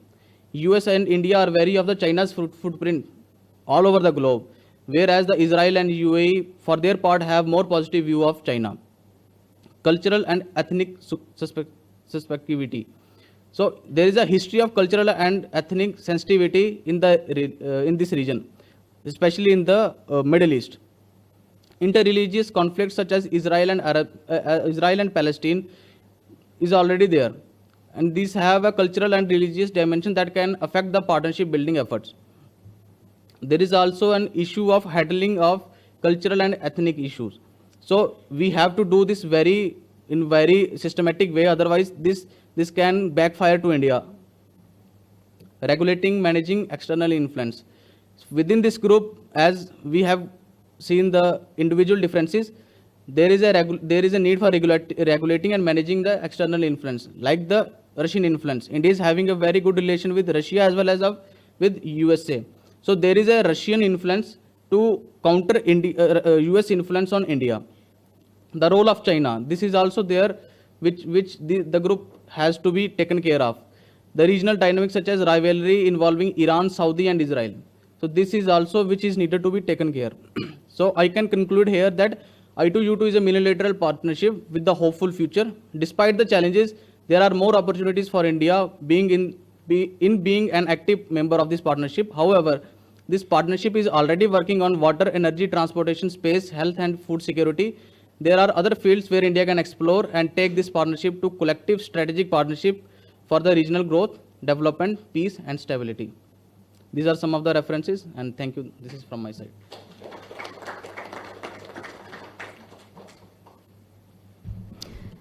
Thank you, Shubham, also for sticking to time. Very interesting to know about the new alliance. Just a small word of caution is about, engaging in futuristic prognosis, as it were. This can sometimes be difficult. So in the first part of your presentation, you had a lot of what can happen, but that can happen and may not happen either. So that is a cautious territory to tread. Perhaps a little more about the value added of this grouping. Like you mentioned, there are already strategic alliances individually, So what, especially Israel? Because with the others, India is already in various others. There's the Quad with the US, UAE will now be part of the BRICS, etc. So maybe you could think of these things and come back during the discussion. Our last presentation now, Saurav. So welcome, Saurav, from Punjab University, Chandigarh. And you are speaking today on a cross-cutting sort of a concern, which is multipolarity through soft power. Some references have already emerged in the previous presentations, so over to you. And you also have a very nice assertion right in your title, 21st century belongs to India. That's part of the title of your paper. So please go ahead and tell us how. Thank you so much, ma'am. minutes. Distinguished guests and my fellow citizens, I'll be speaking on this topic. And to begin with, just defining a few terms here, what polarity means for us, and how we are talking about the multipolar order. Polarity in the realm of international relations encompasses the various ways in which power is distributed across the global landscape. Historically, realist perspectives have prevailed in defining power as tangible through military and economic might. Consequently, the international order was labeled bipolar during the Cold War era and unipolar after the collapse of the USSR.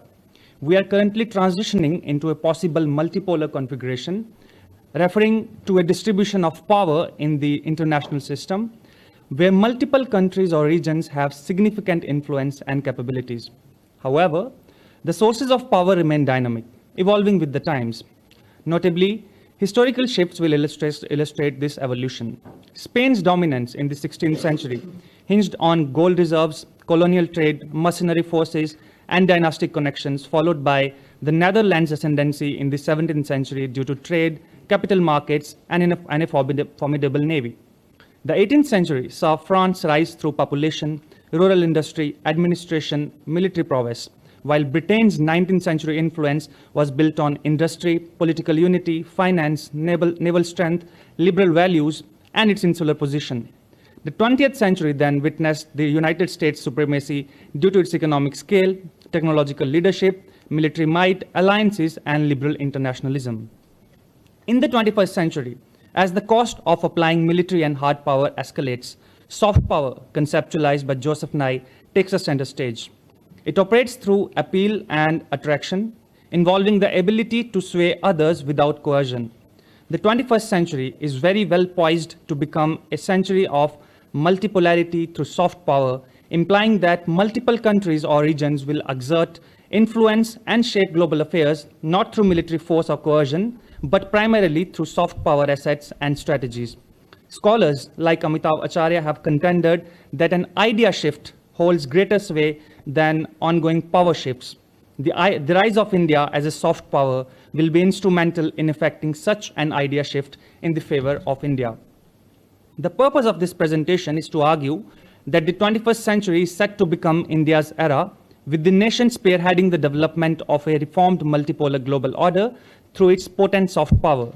India's rich cultural heritage, diverse traditions, and expansive global outreach combine to form a distinct brand of soft power, positioning it as a consequential player in the emerging global paradigm. Ladies and gentlemen, the soft power of India is not just a tool of diplomacy. It is an embodiment of its identity and its values. It is a reminder that the strength of a nation isn't solely measured by its military or economic might, but also by the goodwill it generates and the positive change it inspires. Let us take a look at the 5 leading resources or instruments that assist India's role in multipolarity through soft power. First, the people or the population of India. India's journey towards global leadership begins with its people. It is home to over 1 billion souls, each with their unique talents, dreams, and aspirations. It is this human resource that forms the bedrock of its strength. In a world where knowledge and innovation are the driving forces, India's young, dynamic, and increasingly educated population is its most significant asset.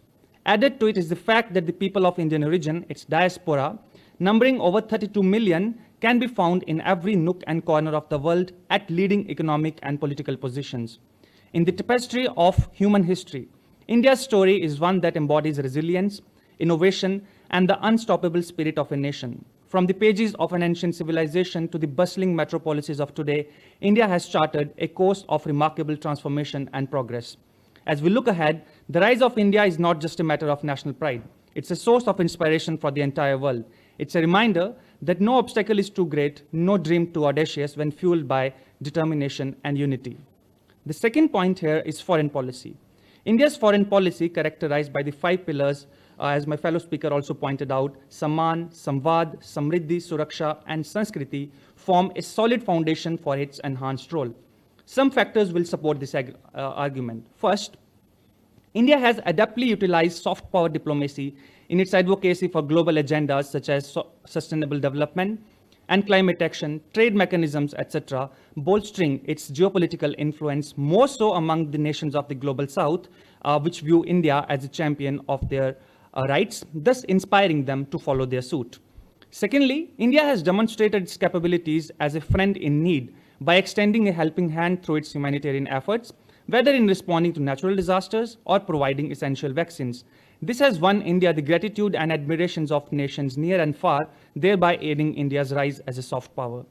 Thirdly, by actively participating in and supporting international organizations like the United Nations, along with promoting reforms, India is leading the way in underscoring a commitment to shaping a more just and inclusive world order, which was also evident during India's presidency of the G20. Fourthly, leadership is not just economic or military, it's also about moral leadership. India, with its philosophy of Vasudhaiva Kutumbakam and the principles of non-violence, has a history of championing peace and unity. In a world that is oftentimes divided, India can offer the example of harmony among its diverse religious and ethnic communities. And lastly, the respect and trust earned by India in South Asia and beyond by its commitment to peace and stability in the region. India's regional leadership exemplifies the positive influence we can exert when we prioritize cooperation over confrontation. The third element that I now come to is culture, which is one of the most important aspects of India's soft power. While the concept of soft power originated in the West, India's rich civilizational history and cultural diversity make it a natural participant in this realm. From the timeless melodies of classical music to the vibrant colors of its festivals, from the flavors of its cuisine to the intricate design of its textiles, from the ancient wisdom of yoga and meditation to the vibrancy of Bollywood, India's cultural heritage is a source of inspiration and fascination for people across the globe. Its culture has the power to bridge gaps and create connections where language and politics often fail. The fourth aspect of soft power of India is the promotion of universal values. By consistently adhering, actively promoting and upholding universal values such as democracy, human rights, environmental sustainability, and social justice, and championing them on the global stage, India inspires others to follow suit, which is one way to use soft power to shape a new world order. In a world that oftentimes seems divided by walls and barriers, India stands as a beacon of diversity, tolerance, and inclusivity. India has a history of coexistence among a multitude of religions, languages, and traditions. It's a model for the world that shows that harmony can prevail amidst differences. India's rise as a major power has also been marked by its unwavering commitment to democracy and pluralism. India has shown that 1 billion people can make their voices heard, elect leaders, and effect change through peaceful and democratic means. This sends a message to the world that democracy is not just a Western concept, but a universal aspiration. The last element that I need to discuss here about India's soft power is science and technology. In the field of education, science and technology, India's soft power shines brightly. Indian scholars and scientists are making groundbreaking discoveries and advancements that benefit not only India, but humanity as a whole. From India's space odyssey in the form of Mars Orbiter mission and the Chandrayaan trio to the development of life-saving vaccines, its scientific prowess has demonstrated its commitment to addressing global challenges. By sharing its knowledge and technology with the world, India contributes to the betterment of humanity and strengthens its position as a global leader. To conclude, India's ascent as a major soft power on the global stage is undeniably impressive, but it is not without weaknesses. One notable weakness is the lack of a coherent and well-funded cultural diplomacy strategy to leverage its soft power assets effectively.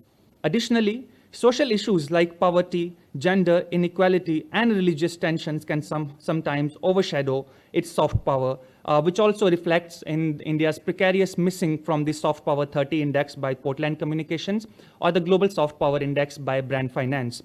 Coupled with it, another weakness which Dr. C. Rajamohan also pointed out, the idea of triumphalism, that is, are we already there in terms of soft power? Have we already started seeing ourselves as world leaders, that we are a pole already?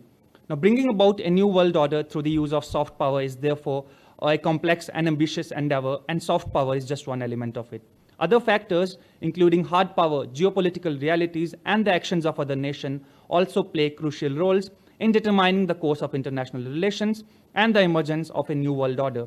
Additionally, the success of any effort to reshape the world order through soft power depends on the willingness of other nations to cooperate and align their interests and values with the vision being promoted. India's path to becoming a pole is not without its challenges, but it is a path India is uniquely equipped to tread. Thank you and Jai Hind.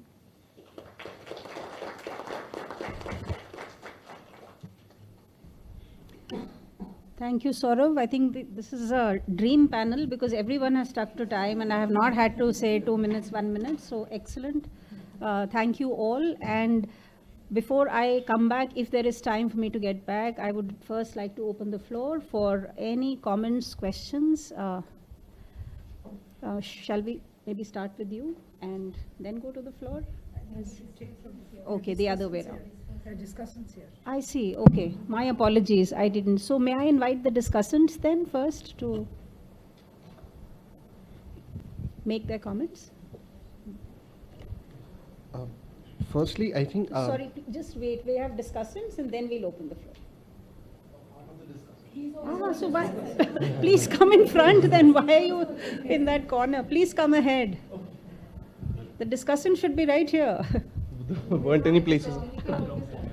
Ma'am, we have actually 16 participants, 8 from all across India and 8 from Delhi who are part of the discussants. Okay. So we have placed 4 of them for the first session, but he's also there, so they can all ask questions. Perfect. Okay, so maybe the discussants can then start. Akshay, can you wait? Then maybe we'll start with. Yeah. Please go ahead. I'm audible. Yeah. Okay, so first of all, so I'm Shivam Bahugunas, a 4th year PhD scholar at South Asian University. Before I begin my question, first of all, I would like to commend all the panelists for such an informative panel on, the India's, increased role specifically in this multipolar world order. I mean, I don't need to add to what all has been said.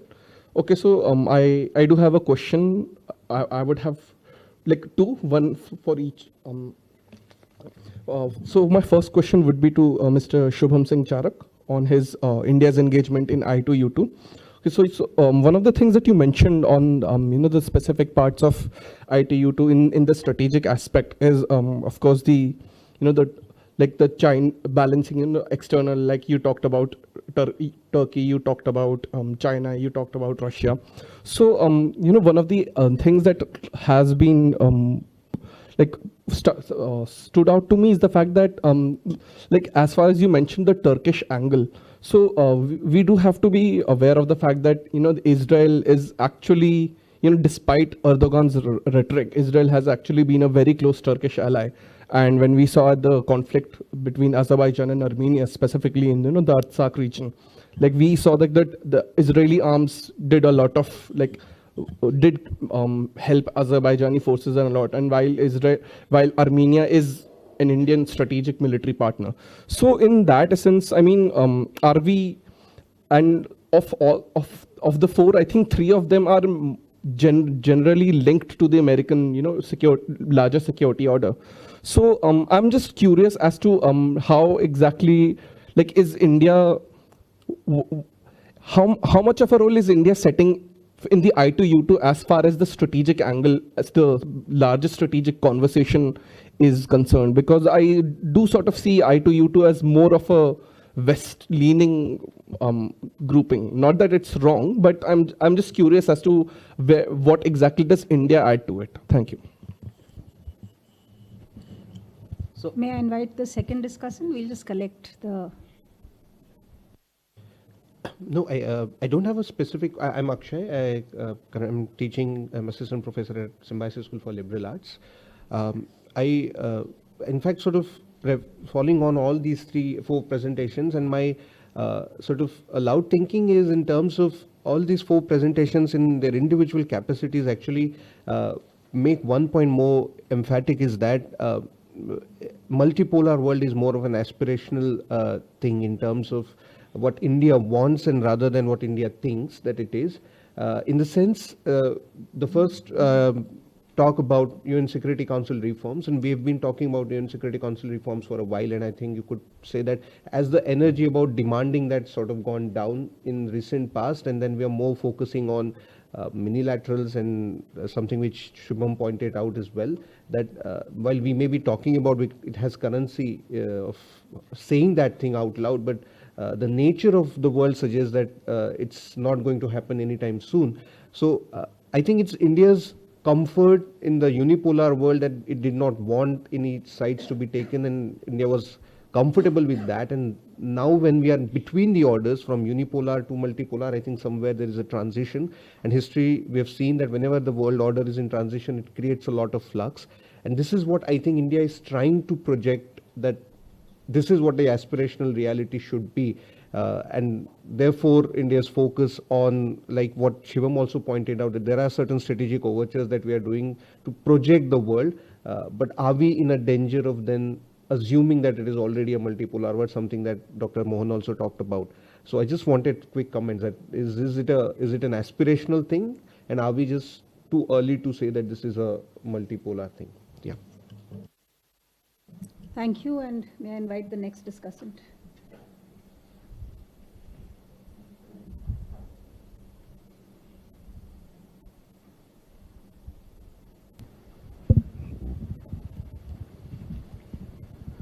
Good morning, everyone. I'm Abhishek. I'm a research intern here. A take on soft power, which my friend spoke about. So I think in the international relations, narratives matter a lot. How we set the narrative for the world, it matters a lot. Am I audible? Is this? So I was reading a book. It was by Vikram Sood, and he talks about narratives. And I think gradually in the past few years, the narratives of soft power is very much spoken about. But I think how much it is, if you look at West, especially US, they have packaged their narrative of soft power in the form of a tangible product and have supplied to the entire world. For example, denim jeans, Coca-Cola, or Burger King and whatnot. How far have we been able to package our things, our narrative of soft power in a form of a tangible product and have supplied to the world? This matters a lot. I mean, my background is in bachelor's in commerce, so I think more in terms of business. This is one point that I want to place because it matters a lot. In IR or in political science, we generally talk about two things: it's market and state, how well these are coordinated. So how well we are able to package our products. We cannot just rely on culture or on religion and these kind of things. It has to be something tangible which should be placed in the pockets of the people around the world. And as far as, and one small point that I would like to place is, again, it was Joseph Nye gave the idea of soft power. I would like to place the idea of smart power, because we cannot deny the importance of hard power. In the narrative of soft power, I think sometimes we try to neglect the importance of hard power, which is military, definitely, because we have two very hostile neighbors on our western and eastern borders. So a perfect balance between both, I think, would be a much better argument on my part, that a perfect balance between both hard power and soft power, because we cannot neglect both, and we have both the powers. Whether it is culture, definitely we have it, and on the military front, definitely we have it. So a perfect balance between the both would be a more better option to bank on. And if other people have a different perception, I would definitely like to hear from them. Thank you. Thank you. Are there more discussants? Yes, please.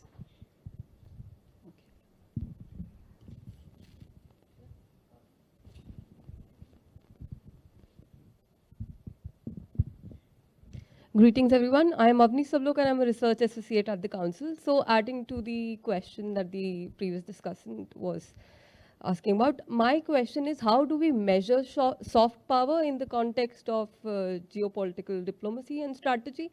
How do we place it? Because the larger question is, in the end, how do we measure, has it increased or is it affecting people geopolitically or otherwise? Thank you.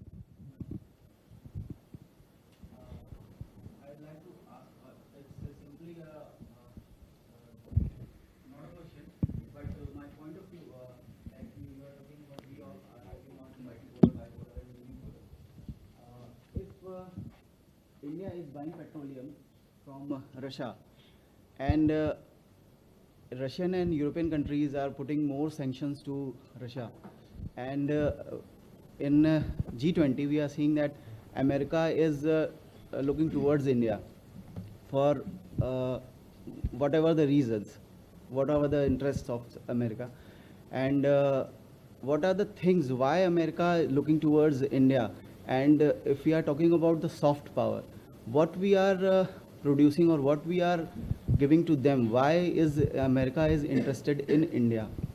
Because whether it is economic order or value order, what it is, I just wanted to know about it. Thank you. Thank you for the question, and I hope all the presenters are taking note of your questions. Yes, please go ahead. Hello everyone, I'm Hari Shankar, I'm a first year research scholar. I would like to really appreciate all the speakers today for your wonderful presentations. Just some thoughts went through me. I was thinking about Viktor Frankl and his novel, Man's Search for Meaning. Somehow it mentioned something called the Stockdale paradox. That is, we need to be ruthlessly pragmatic about our current reality, at the same time being really hopeful for the future. That's what Sri Rajamohan mentioned in his earlier remarks. We are not willing to look inwards as to what our true stature is in terms of, I think an appraisal, an objective appraisal is needed. One thing this G20 summit recently showed us was that we have the diplomatic prowess to achieve a clean consensus between these warring parties. So in terms of concretizing our gains on the diplomatic front, that's one arena I believe India needs to really invest upon. We are having GI tags, which are a concrete asset on an unprecedented scale now. But to what extent are we really able to capitalize on these gains in terms of economically flaunting these GI tags, showcasing them on the global stage? I think we need to be really realistic in terms of assessing our gains and addressing our shortcomings. That's something that occurred to me. Thank you so much. Thank you, and yes, please go ahead. Thank you. I am Prakash Kundrakpam. I'm a third-year doctoral fellow at Guwahati University. So first of all, good presentations all around. I'd like to just add on and maybe comment on a few of them, general comments, that the thoughts that went through me. First of all, Mr. Saurav Kumar has also spoken on it, that we're now looking towards a reformed world order, but is it really an aspirational multipolar world order, or have we actually arrived at multipolarity? That's the question. And while the speakers have mainly spoken about the prospect of what India could do, I believe there are certain challenges on the ways, on the road to India actually being a significant voice in the emerging world order. The first is that we need to, as Professor C. Rajamohan spoke about it, we need to reconcile the two images of India. The first is that the image of India is a growing world power, and secondly, the image of India as a developing nation. Right, so we need to think that there is necessarily not a disconnect between these two images, but rather a continuum. Because how India projects itself at the international arena is not only influenced by how the state projects itself, but since India does not, for instance, have a state-controlled media, the media can also play a very important role. NGOs who come to India and study India could also play an important role. So India would probably need to work on its domestic front, more robust mechanisms of human development, public distribution mechanisms, and so forth, so that we bring the levels of development within the Indian nation state to such a standing that it becomes recognized at the international level. Now, when we talk about multipolarity, we find that it's very much evident that there is fissures in the extent post-Cold War multipolar system that we were currently subscribing to until the recent past. Now, it's evident in the New Delhi Declaration as well, and also the recent, if we go to the recent Jakarta summit. So, but how India tends to these fissures is actually what matters. And in doing so, I believe that India's posture at the UN Security Council reforms it's worth noting. The first is that India subscribes to a very negative criticism of the politics of representation and a long historicity of its demand, stating that if the UN does not represent a country which is the fifth largest economy and which is home to the population of the largest demographic dividend, then what sort of moral and political legitimacy does it exact from the world? So that's one of the major points of argument for the Indian nation state. And this is something that occurs not only at the UN, but in the larger scene of international relations as well. So India has always maintained that we need not subscribe to the imposed Eurocentric narratives of the West, but because India has such a large population and a large, long history of civilizational values, we are free to construct our own narrative. However, if we bring this to the UN context, I believe that we also need a supplementary positive development within the Indian nation that would amount to, say, for instance, the development of its own military and economic capacities, so that our demand for UNSC membership is not taken lightly. While the negative criticism of the UN's representativeness should be continued. So this is another point. Thirdly, a few have spoken on... Yes, if we can maybe shorten this a little bit so that there are others who can come yes, back. We're already out of time. Yes, I'm concluding. So thirdly, some have spoken on soft power. So I feel like in the end, India also does not subscribe to a dichotomy between pragmatism and ideology, because we subscribe to a continuum of it, because ideas influence realities, ideas influence consciousness. So we need not subscribe to the idea that they should go differently. So when it comes to soft power and the construction of knowledge of how international relations is conceptualized, India needs to be clear on what it actually wants, what the Indian ideology is, and stress that this Indian ideology is in the benefit of the entire international community. So that's what I feel. Thank you. Thank you. Very important points, and my apologies to cut you short, mainly in the interest of time. Yes, please. Regarding this multipolar world order, I just want to make, I have doubt, right?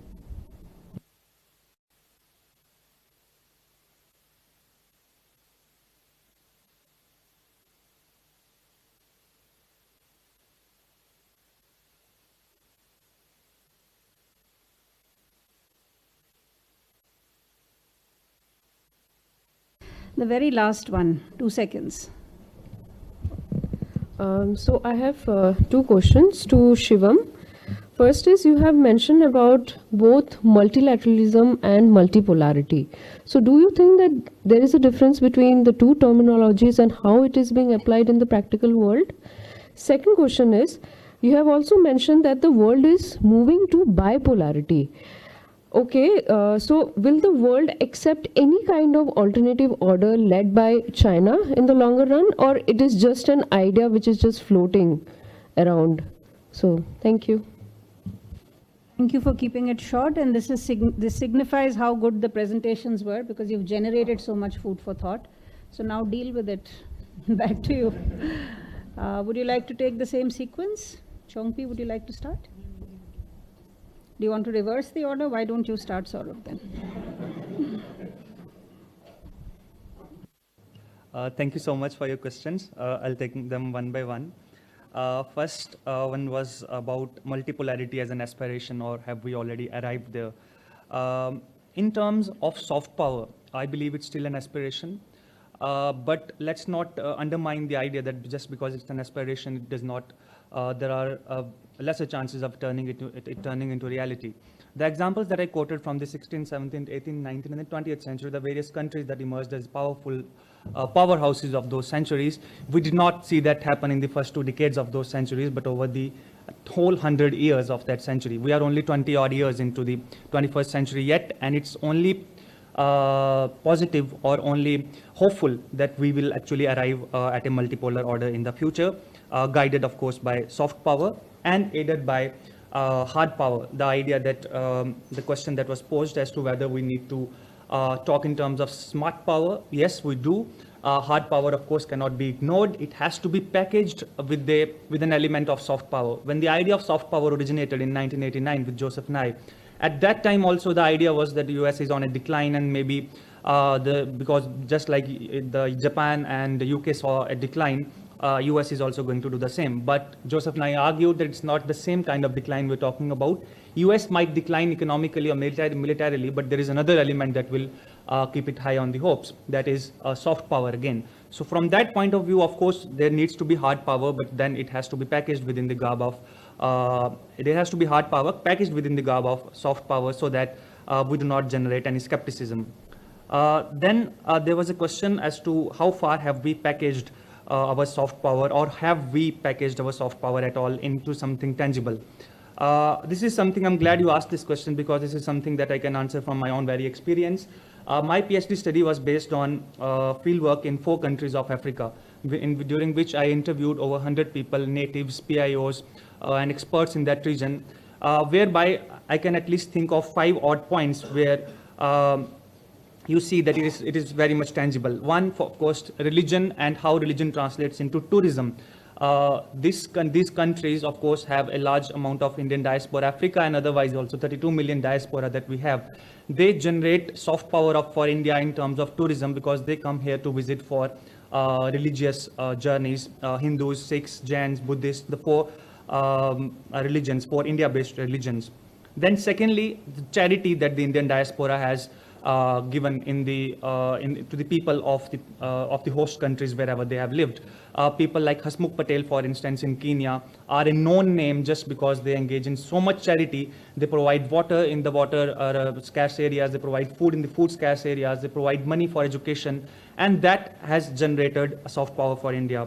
Bollywood, a known name everywhere. Music, even if the people of Africa, for instance, do not understand the Hindi lyrics, they still enjoy dancing to the tunes of those songs. That again is a tangible example that we see. Products, Indian products that have become popular in the entire world, more so in Africa. Bajaj, you go to countries like Tanzania and Kenya, you see the autos being called as Bajaji, basically saying that it's the Bajaj company auto, and the autos itself are called Bajaji, giving again an element of soft power. Lastly, cuisine.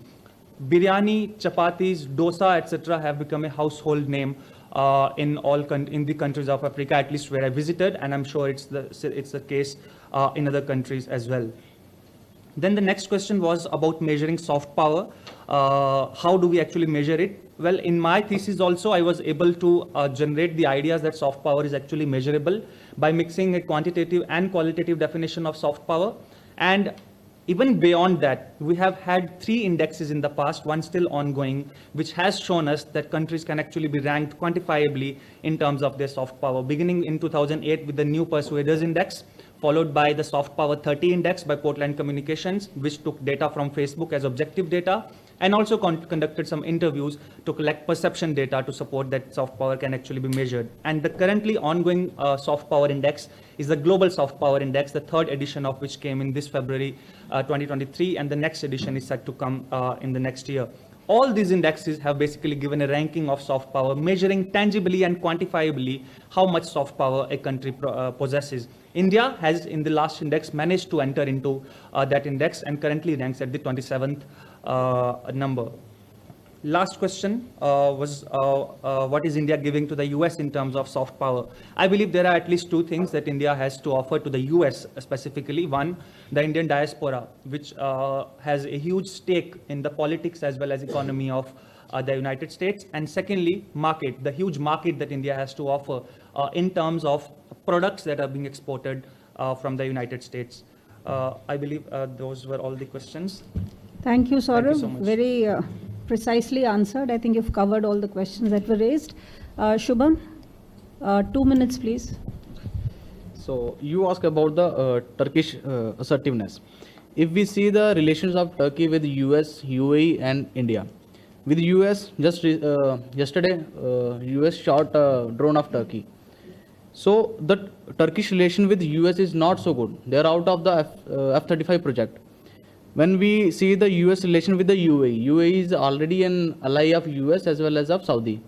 So the Turkey is going to assert its dominance over the Arab world, projecting it as a Arab world leader, whereas Saudi doesn't want this to be happen. So as an ally of Saudi and US, UAE is also having some kind of not so good things with Turkey. When it comes to the India, so Turkey always supported Pakistan in various things, which are against India. Turkey supported Pakistan in UN resolution against Kashmir. Turkey is still backing Pakistan for all the other things. So India is also having not very good relations with Turkey. So if accepting this Israel, so all these 3 countries are not having very good relations with Turkey. So I think when 3 of the countries are having not very good relation with Turkey, so one country just which is Israel will not have any kind of thing within the I2U2 framework to have anything on this. Thank you, Shubham. And over to Shivam now. Ma'am, with regard to the first concept of multilateralism and by multipolarity, we have seen that there was unilateral Great Britain, unipolarity Great Britain, bipolarity US and Russia. Then there is a fear that there will be a greater bipolarity like USA at one end and Russia befriending with the China. So there is a fear that there will be again a bipolarity and the South, which are the Asian countries, South Asian countries, African countries, depending upon them. So it is an assumption that we will again move on to them. And for the multilateral and concept, that is something we have to understand that in a unipolar world, there is no bilateral, multilateral, because there is always this balance of interest. Also in bipolarity, there may be a multilateral, bilateral, polylateral, but there will always be a disbalance of interest among the parting countries. But in multipolarity, if we talk about India leading the multipolar in the South Asian countries, we will see that there is a balance of interest in the multilateralism where the India is leading the role, but it is befriending with the nation. So there is a balancing interest approach which India is leading. And with regard to the global political, yeah, I have answered your question. Thank you. Thank you. And over to Chongpi.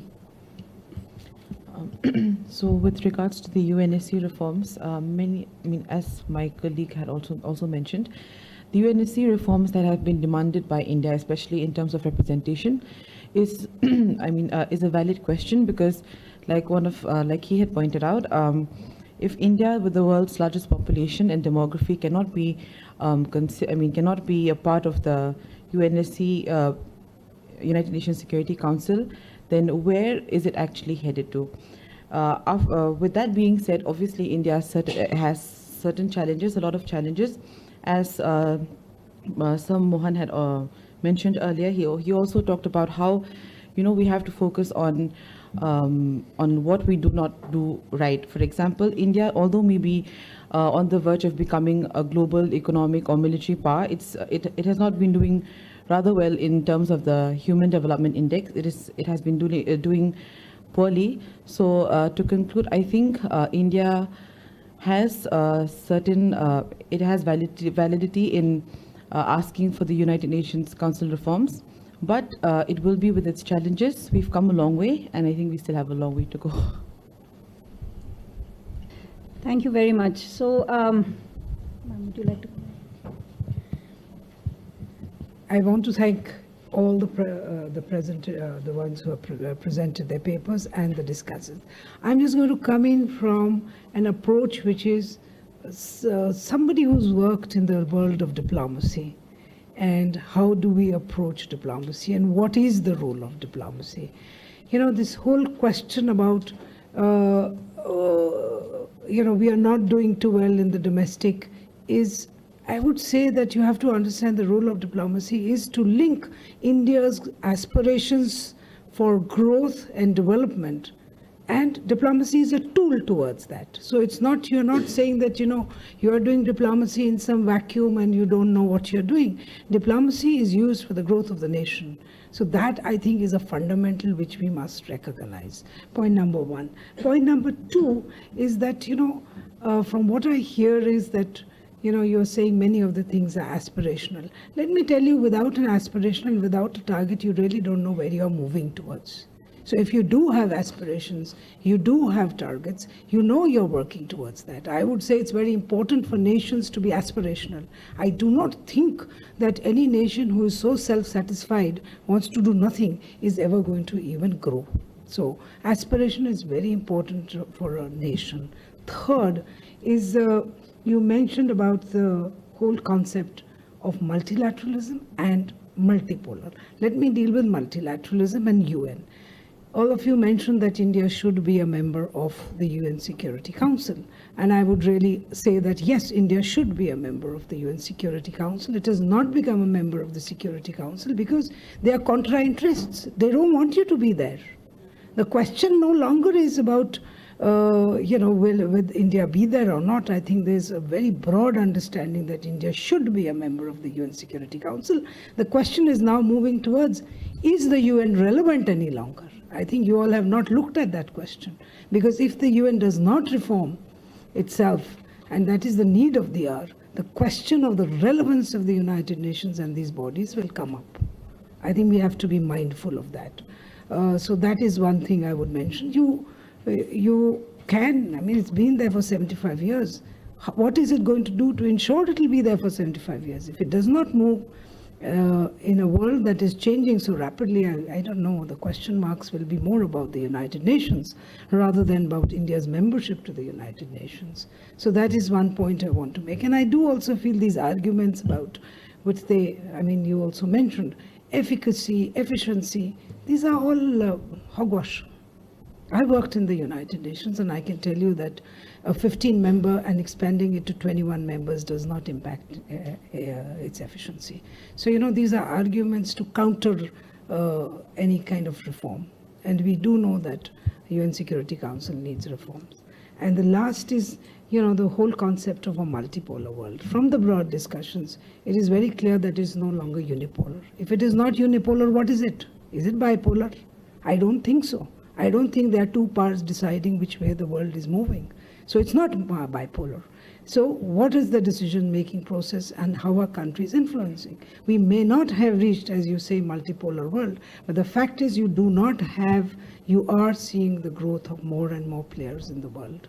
You are seeing the growth of India. I would really say that, you may question, is it a pole, is it not a pole, or whatever, it's definitional. But the fact is, does India's voice count?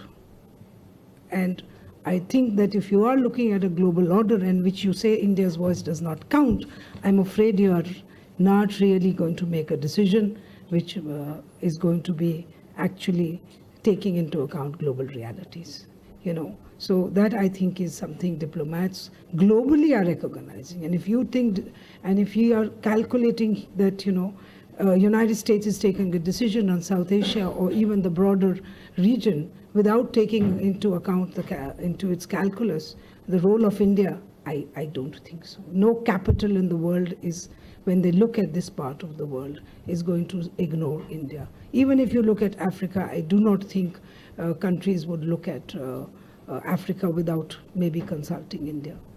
We have been in Africa for very long. We do have interests in Africa.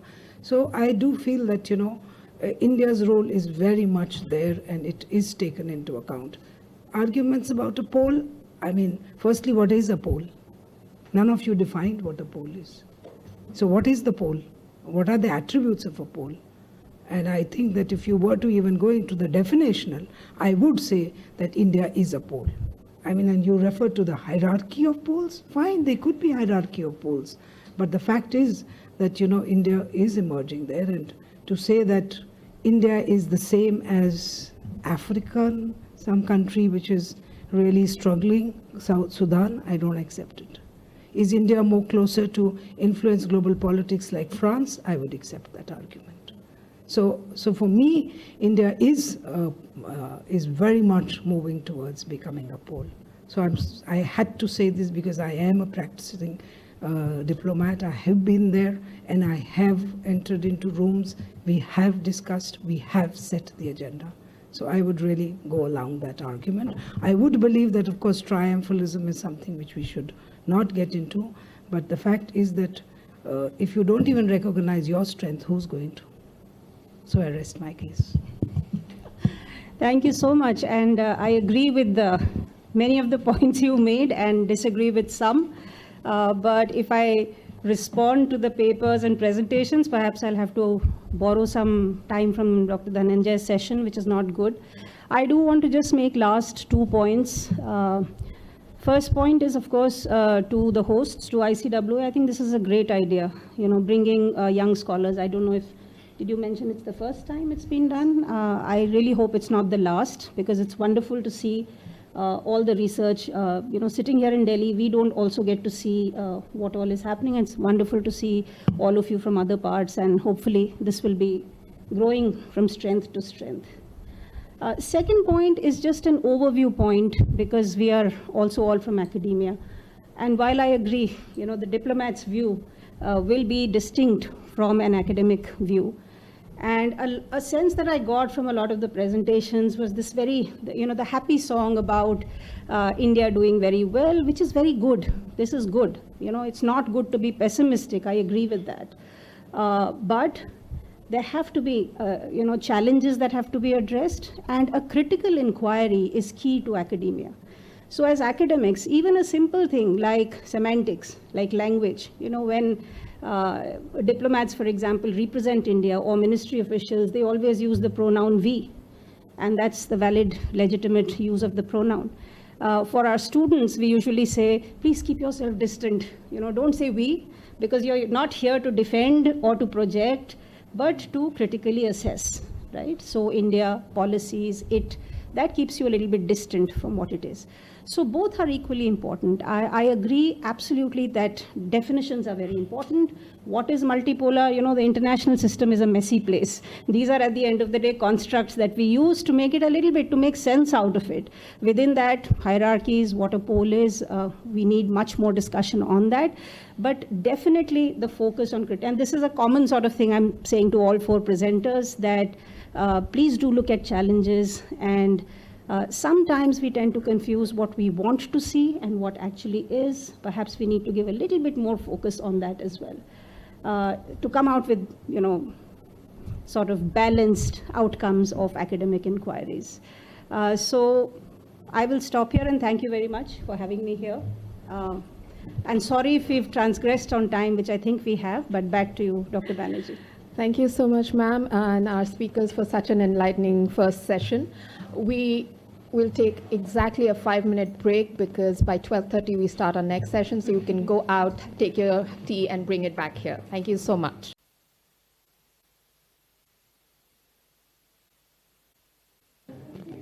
Can I request everybody to kindly settle down? We'll start with our second.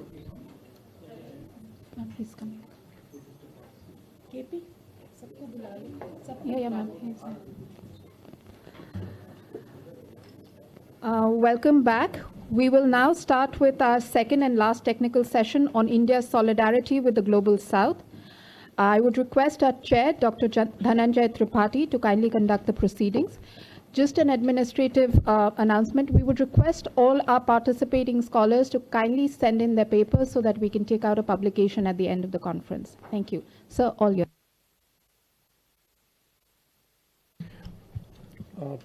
Thank you, Stuti. I think let me also join the previous chair in congratulating ICWA in organizing this conference. It's great to listen to the young scholars from different parts of the country. I think that's really add more value to this conference. And the idea of bringing young scholars, you know, sometime we in academics also, I'm not old enough, but yes, with age you develop certain, you know, orthodox ideas, conventional ideas. But by listening to the young scholars with such a forceful, you know, presentations, you need to rethink. I think that's a real asset gain of this conference, and has just been announced publication plan. I think that's another wonderful thing to do. I'm sure all of the young scholars will get number of opportunities to present paper, but this you will always remember, because at this age, such an important platform you're getting is very, very important.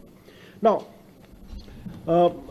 I'm supposed to chair a session, and I was enjoying all the discussion that in the session 1. The title of the session is India's Solidarity with Global South.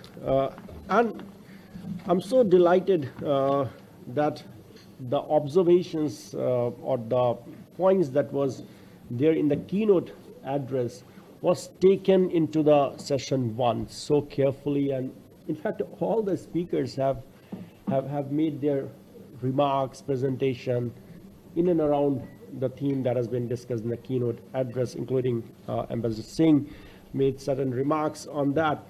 So why Global South? And I'll not take more than 2-3 minutes. I think nowadays in IR, a lot of people are discussing about Global South.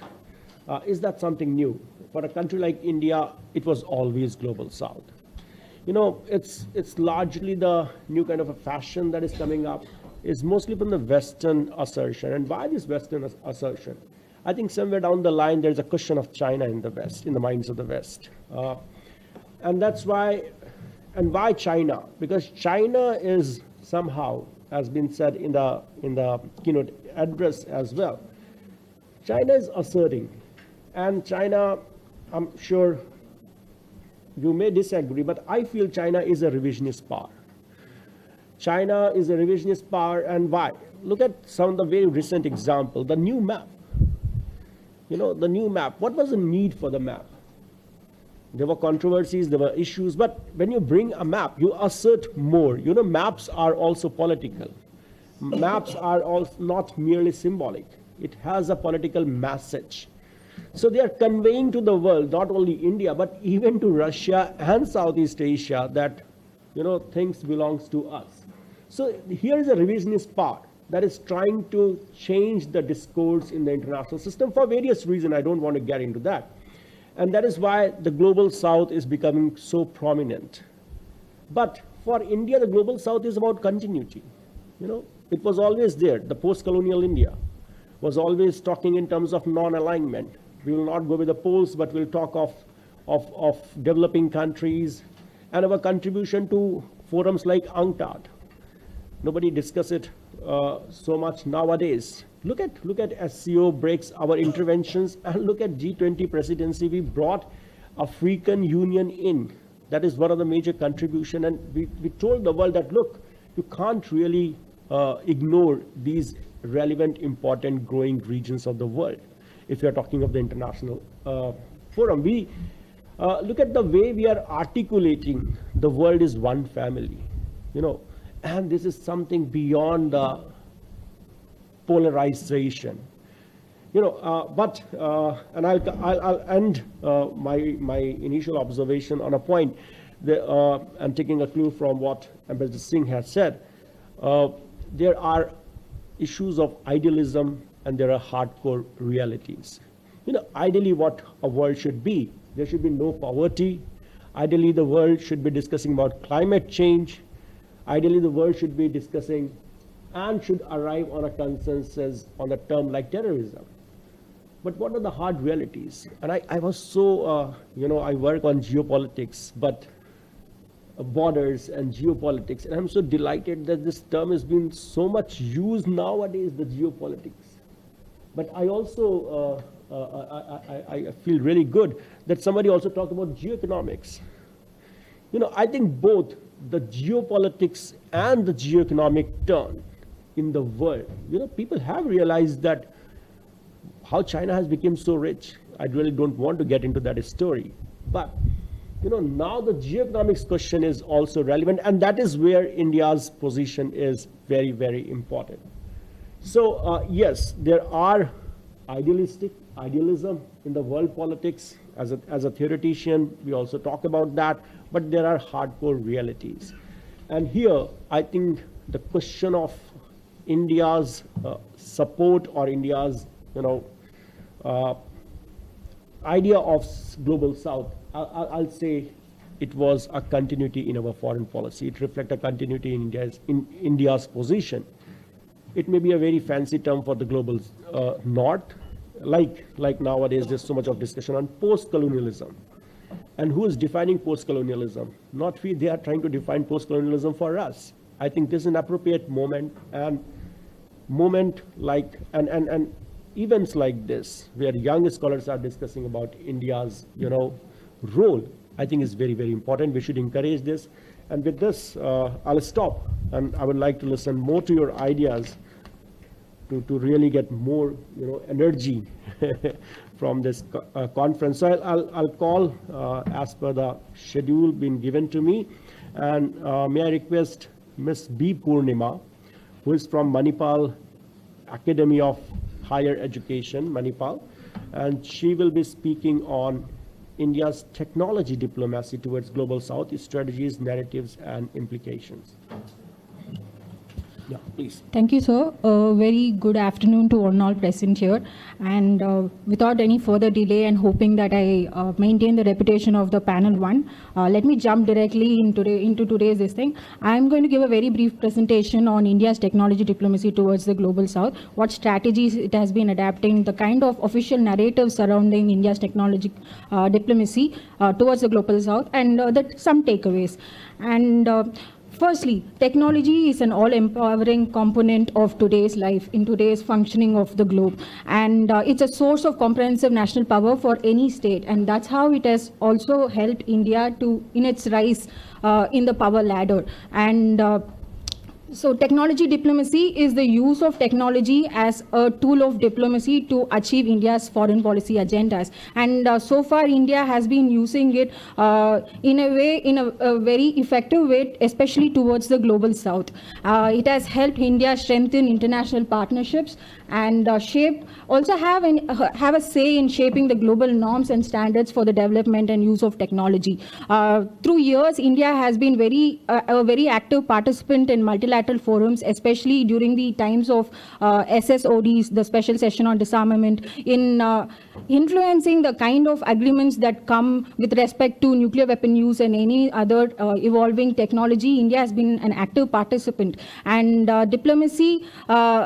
technology diplomacy has been a very core component of India's foreign policy. India has been using this in two ways.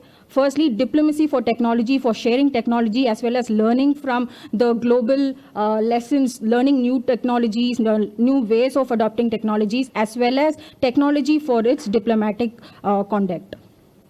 Now, why technology diplomacy towards global south is very important. Like I said, India has been since its independence and through the ages a very strong advocate of the voice of the global south being heard and taken seriously. And through this technology diplomacy, India has been able to support the development of the global south by sharing its expertise as well as its resources.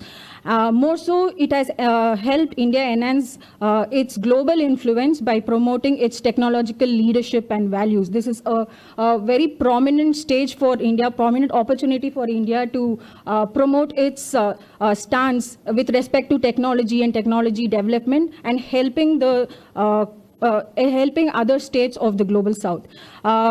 Next is building relationship with key partners and also addressing common challenges like cyber threats or even climate change. India has been very active in partnering with the states of the global south with respect to developing clean energy and helping them adapt to the new kind of challenges that come as a result of climate change, like the unprecedented disasters and disaster preparedness as well as management.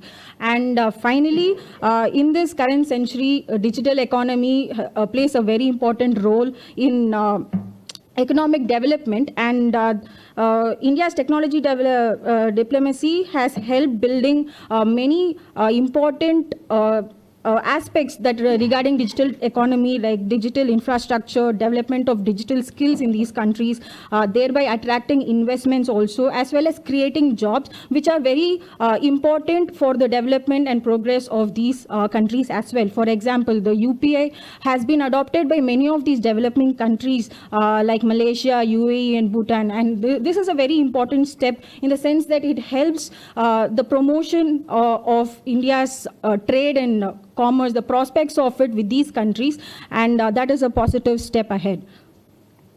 Now, India has several advantages to leverage its technology diplomacy towards the global south. Firstly, it has a very large and growing domestic market for technology products and services, especially with the government promoting Atmanirbharta and made in India and such homegrown initiatives, homegrown products. There is a good avenue for India to swerve through. And secondly, India's favorable demography as well as a strong talent pool that can help share knowledge as well as resources with the countries of the global south. Thirdly, the growing number of successful tech startups within India as well as in other developing states as well. I mean, G20, this summit, India has leveraged it through its G20 Digital Innovation Alliance, where startups and their technological developments were identified and implemented and shared with the rest of the, not only the G20 members, but also the non-G20 members. So basically, the principle is that the sharing of ideas would eventually help bridging the technology divide between the global north and the global south. And finally, India's sustaining commitment to inclusive and sustainable development, and also India being capable of giving affordable and accessible resources and knowledge to these countries. So through the next rest of the presentation, we're going to look into what are the strategies and the key focus areas of India's technology diplomacy towards the global south, as well as the prevailing narratives surrounding India's use of technology, official narratives in India. Firstly, the strategies. India primarily has used two major routes, that is the bilateral as well as the multilateral route. The bilateral route has allowed India to work on a one-on-one basis, provide tailor-made solutions to the specific needs of the countries. Some of the examples being the agreement with Bangladesh for a cross-border digital payment service. Now, this allows Bangladeshis to pay or even receive money from India, and therefore enabling the promotion of trade between the two countries. And also India has a cybersecurity agreement that involves knowledge sharing of best practices as well as joint exercises. as well as with Nepal with a digital land registry system that has prospects of reducing issues like corruption and bribery with respect to land registry system processes, and also another similar IT cooperation agreements and other agreements with the rest of the Global South. Apart from that, India also has used a lot of multilateral forums in order to propose its initiatives of technology diplomacy. And multilateral forums are advantageous in the sense you can reach a wide range of audience and also propose initiatives that benefit much of the developing countries. One of the example is Pan-African E-Network, which seeks to, wherein India seeks to connect all African states with high-speed internet, broadband internet services. Also, the International Solar Alliance. Now, this has put India in the map, has made a very admired actor in the global arena as a torchbearer in climate action. And India has given, India has proposed, or this was a brainchild of India, and now it's serving as a platform for these developing states to come together and share their common concerns and priorities and what can be done about it. And especially bringing women in the forefront as a participant in creating sustainable energy is a very important aspect of this alliance, and much credit goes to India. Apart from that, India also participates actively in organizations to bring forward its technology diplomacy, especially in organizations like UNESCO, BRICS, ITU, and very recently G20. Which we'll see in some time. Apart from that, the major focus areas for India's technology diplomacy has been creating infrastructure, digital infrastructure in these countries. For example, the India Stack, it is a digital public infrastructure, Aadhaar, eKYC, everything is part of India Stack. And many of these developing global South countries have come forward to adopt India Stack into their own countries, and some of these are Saudi Arabia, Thailand, Bhutan, and Colombia as well. Apart from that, India focuses on skill development, technical skill development, and the top of the head example is the Indian Technical and Economic Cooperation, where India provides a wide range of skill development courses, including rural development and then agriculture, entrepreneurship, even courses like strategic and security affairs, as well as defense mechanisms and engineering. And next is entrepreneurship. India has helped a lot of these countries by developing their online digital entrepreneurship resources.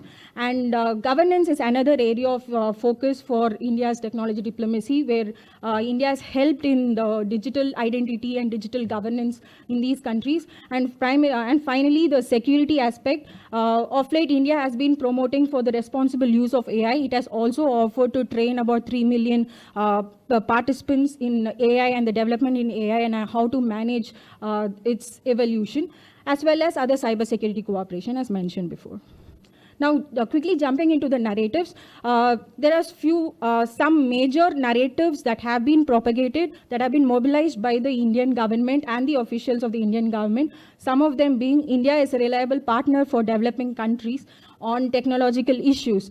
India has time and again focused on words like digital inclusion and responsible use of technology, as well as importantly self-reliance and sustainable development, making it project itself as a reliable partner for the developing countries. It has always tried differentiating itself from other major powers, and such narratives have helped India in a larger way. As we know, the recent UNGA speech by the External Affairs Minister, he said PM Modi summed up the core focus of the country today in 2 words: technology and tradition. He was right about it, and it is the way to project India has upholding its tradition as well as going forward in the pursuit of adopting to the evolving technology and the technology advances, as well as sharing the same. The next narrative being giving voice to the Global South. This has been going on for years, but more prominently the voice of the Global South that was mentioned by our ma'am in the first session, how it was a very prominent, it was a prelude to G20, how India gave opportunity to the Global South to pitch their opinion, which can be later taken into the G20, and which went in under the motto of unity of voice and unity of purpose. Another big feat was the inclusion of AU as a permanent member in the G20, which again is was possible under India's presidency. following PM Modi also said, our G20 priorities will be shaped in consultation with not just our G20 partners, but also our fellow travelers in the global south, whose voice often goes unheard. So the underlying tone of the G20 was always with respect to the global south, how their voice must be heard and how they should also be made as part of the decision-making process.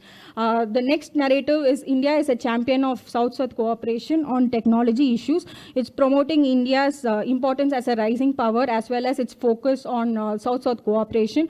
Time and again, our government has emphasized on India's role in solving human problems, and India can play a key role in shaping the technology and digitalization of the world, as well as they have promised for cross-border data flow, not just developing it at home, but also sharing it abroad, especially to the global south.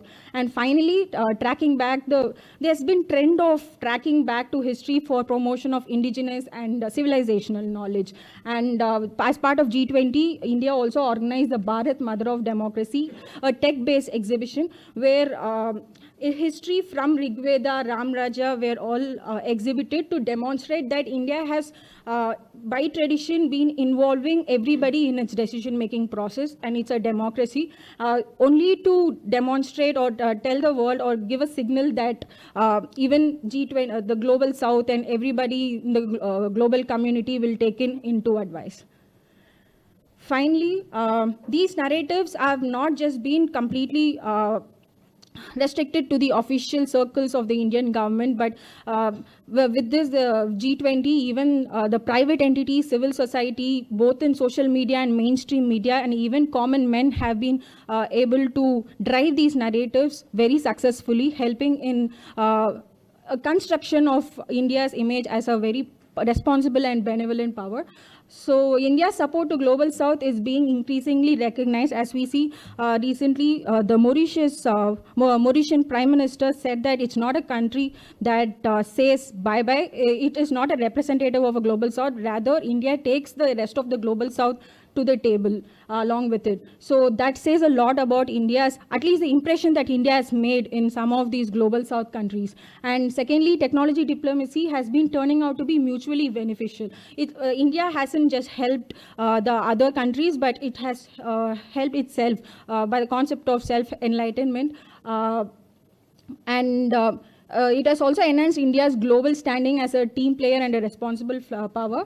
And finally, India has been able to build global South solidarity through technology diplomacy, through addressing shared challenges, building mutual trust, promoting equitable development, and building a sense of collective progress and responsibility. This said, it doesn't mean that there are no challenges. There are challenges in terms of economic constraints, political dissimilarities, especially what we see brewing in Maldives right now with the new presidency, and other domestic issues, which Dr. Raja Mohan had said, balancing between the international aspirations and domestic constraints, and also matching aspirations with capabilities. These are some things, if worked through, India's technology diplomacy will definitely fructify and give its proper dividend. Thank you.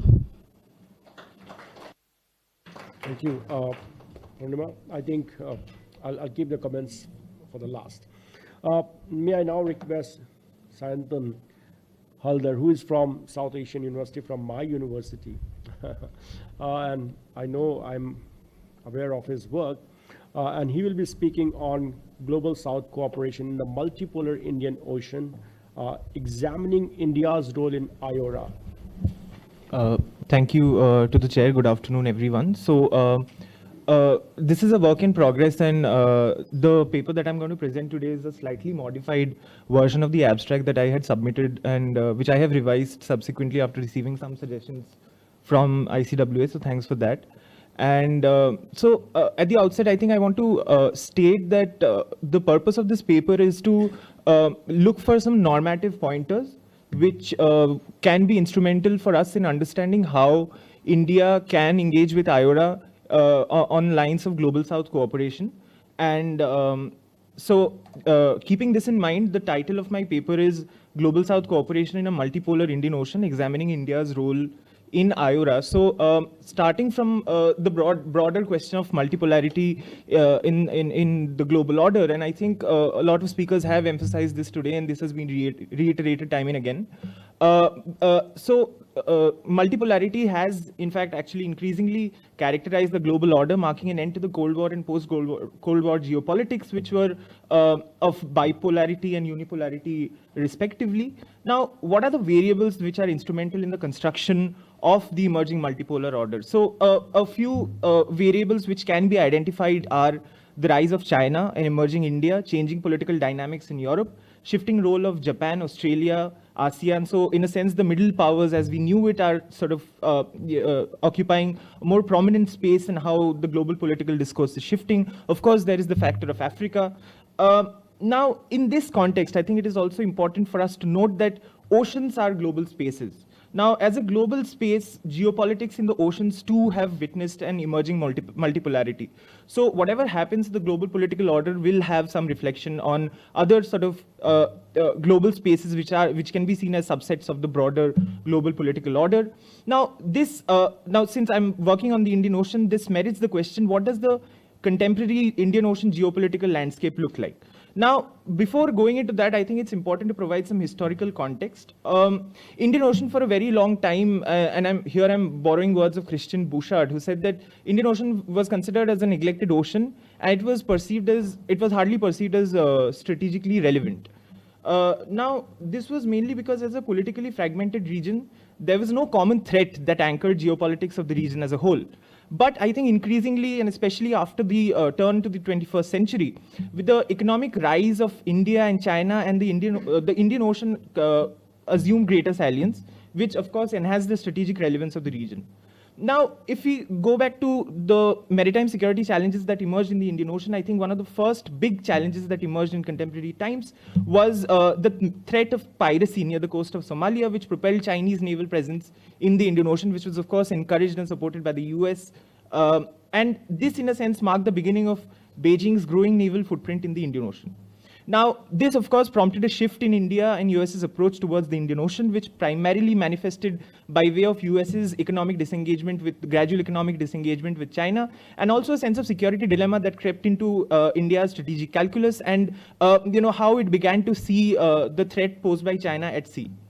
Now, what happened as a result of this is that Indian Ocean geopolitics began to be seen primarily through the means of, or through the prism of great power competition between India, China, and US. Now, the three primary axes in the region, of course, are important, but there are other approaches which are equally important for us to understand, and other voices or other narratives which provide a more holistic approach to understanding Indian Ocean geopolitics. And here I have quoted the work of Derek McDougall and Pradeep Taneja, who of course write in a very different context by trying to look at how Indian Ocean geopolitics has evolved by taking into consideration the strategic agency of island countries. But I think the kind of rationale they provide for such an analysis is very important, particularly for this paper.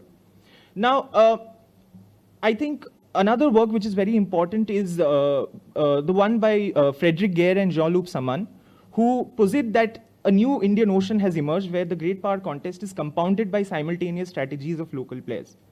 Now, how is this happening? Increasingly, new players which were previously marginalized in the conceptualization of the Indian Ocean have assumed greater centrality, and here I think examples of African littoral states, ASEAN countries which are Indian Ocean littoral countries, or even the Gulf littoral states. I think increasingly we are seeing a lot of literature and a lot of policy outlook coming from these regions, leveraging their sort of presence in the Indian Ocean. So therefore, I think an emerging multipolarity is the main characteristic of the new Indian Ocean as we know it now, demonstrating a complex dynamic of both great power contest and growing participation from the local players as critical stakeholders. Now we turn to IORA and Indian Ocean geopolitics. Now, to provide some historical context to IORA, it was of course mooted in 1997 as we know it, and IORA, I think it is important to note this, that IORA is the only pan-Indian Ocean regional intergovernmental organization. With 23 full members, it has increasingly symbolized the Indian Ocean identity, and I think the element of identity again is very important here, because even though there are competing regional or sub-regional organizations present in the Indian Ocean, I think the basis of their presence in Indian Ocean sort of enabling them to come together and form an organization is very important. Now, of course, there are other countries which are Indian Ocean littoral countries, but due to, a combination of various factors have not been able to get membership of IORA.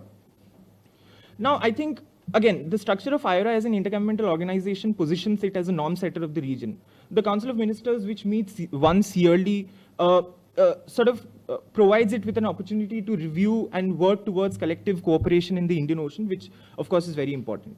Now, the composition of IORA includes a significant presence of Global South involving littoral states from Asia, Africa, as well as Australia. And in the context of Global South, I think Asian and African littoral states are very important. We have a lot of countries from Africa who have severe economic challenges. Of course, in the context of Asia as well as Africa, there are small island states which have their own sets of challenges. Now, the Global South presence in IORA is particularly critical. Now, why am I saying that? Now, I essentially argue that there is a double burden on these Global South countries in the Indian Ocean region, and that is one, of course, the economic challenges which they are sort of dealing with, but also maritime security challenges. So, I think a way to look at Global South presence in Global South presence in the Indian Ocean is that not only are these countries facing economic challenges, but also have additional maritime security challenges. So therefore, a landlocked Global South country is not necessarily similar to how a littoral Global South country perceives its strategic thinking. Now, here the role and efficiency of IORA continues to remain under considerable scrutiny. There has been, a lot of writing on, to what degree or to what level IORA has been able to achieve the objectives that it has set out for itself. However, I think the scope of IORA in mitigating key challenges needs to be underscored because, as I said before, it is the only regional organization in the Indian Ocean which sort of encapsulates all the countries which are there in the Indian Ocean region. So therefore, the potential to work towards collective cooperation in IORA is there, which is probably not there in other sub-regional organizations which are focused on more narrow scopes. Now, the nature of the location of IORA member states necessitates a maritime view of the key challenges of their core interests. So therefore, to sort of map their core interests and core challenges, I think a maritime view is particularly critical. Now, the challenges faced by Global South countries remain pluralistic in nature. Again, as I said, the challenges of a potential landlocked Global South country is different from that which has stakes in the Indian Ocean, and the kind of maritime security threats that it faces in the in the maritime domain is also very important. Now, cooperation in the domain of maritime security and blue economy are critical for the Indian Ocean littoral Global South. So if we can sort of conceptualize these states as Indian Ocean littoral Global Souths, and I think to add to the complexity of the challenges and the interests that they have in the region, I think that would be very useful. And of course, in this context, IORA's role is sort of pivotal. Now, coming to India Global South cooperation and IORA, of course, I think India is seeking to lead reforms in the global order to be the voice of the Global South. Global South cooperation, of course, was also a key cornerstone of the recently concluded G20 summit, and I think it is a stated objective of India's foreign policy to sort of channelize the voice of the Global South. And if we sort of juxtapose this position of India towards the Global South and then sort of see it in relation to how, in relation to its presence in the Indian Ocean, its role as a net security provider in the Indian Ocean, the strategic framework of Sagar, for example, which continues to guide India's foreign and naval policy in the Indian Ocean, I think we can see a great degree of convergence here. And India's location in the Indian Ocean accords primacy in the IORA framework as a major stakeholder. Of course, the geographical location of India is very important. And, I think this also sort of brings us to a historical account of India's role in IORA. In fact, during India's chairship in between 2011 to 2013, IORA did make a lot of headway in terms of identification of 6 priority areas and 2 focus areas, which still continue to govern the way IORA is working. And so these are the broad the priority areas and the focus areas which govern IORA. Now, I think an important question here is how can India facilitate Global South cooperation in IORA? Now, for that, I think a normative clarity of a maritime view of Global South is very important.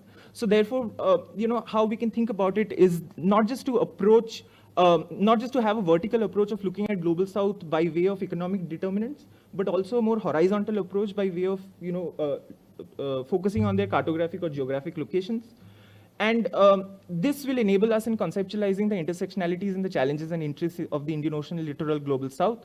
And of course, a few areas which are very pertinent to India facilitating global south cooperation in the IORA are cooperation in the domains of humanitarian assistance and disaster relief, blue economy, digital infrastructure, of course, with the Information Fusion Center. I think India has made a head start, but I think it doesn't work with all IORA members as yet. So I think some degree of convergence on that front would also be very helpful.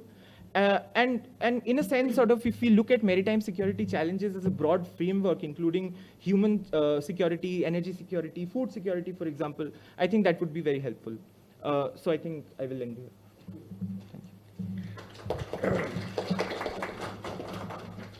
I think a very important topic, IORA. Not a lot has been discussed on this organization, but it is a very important organization.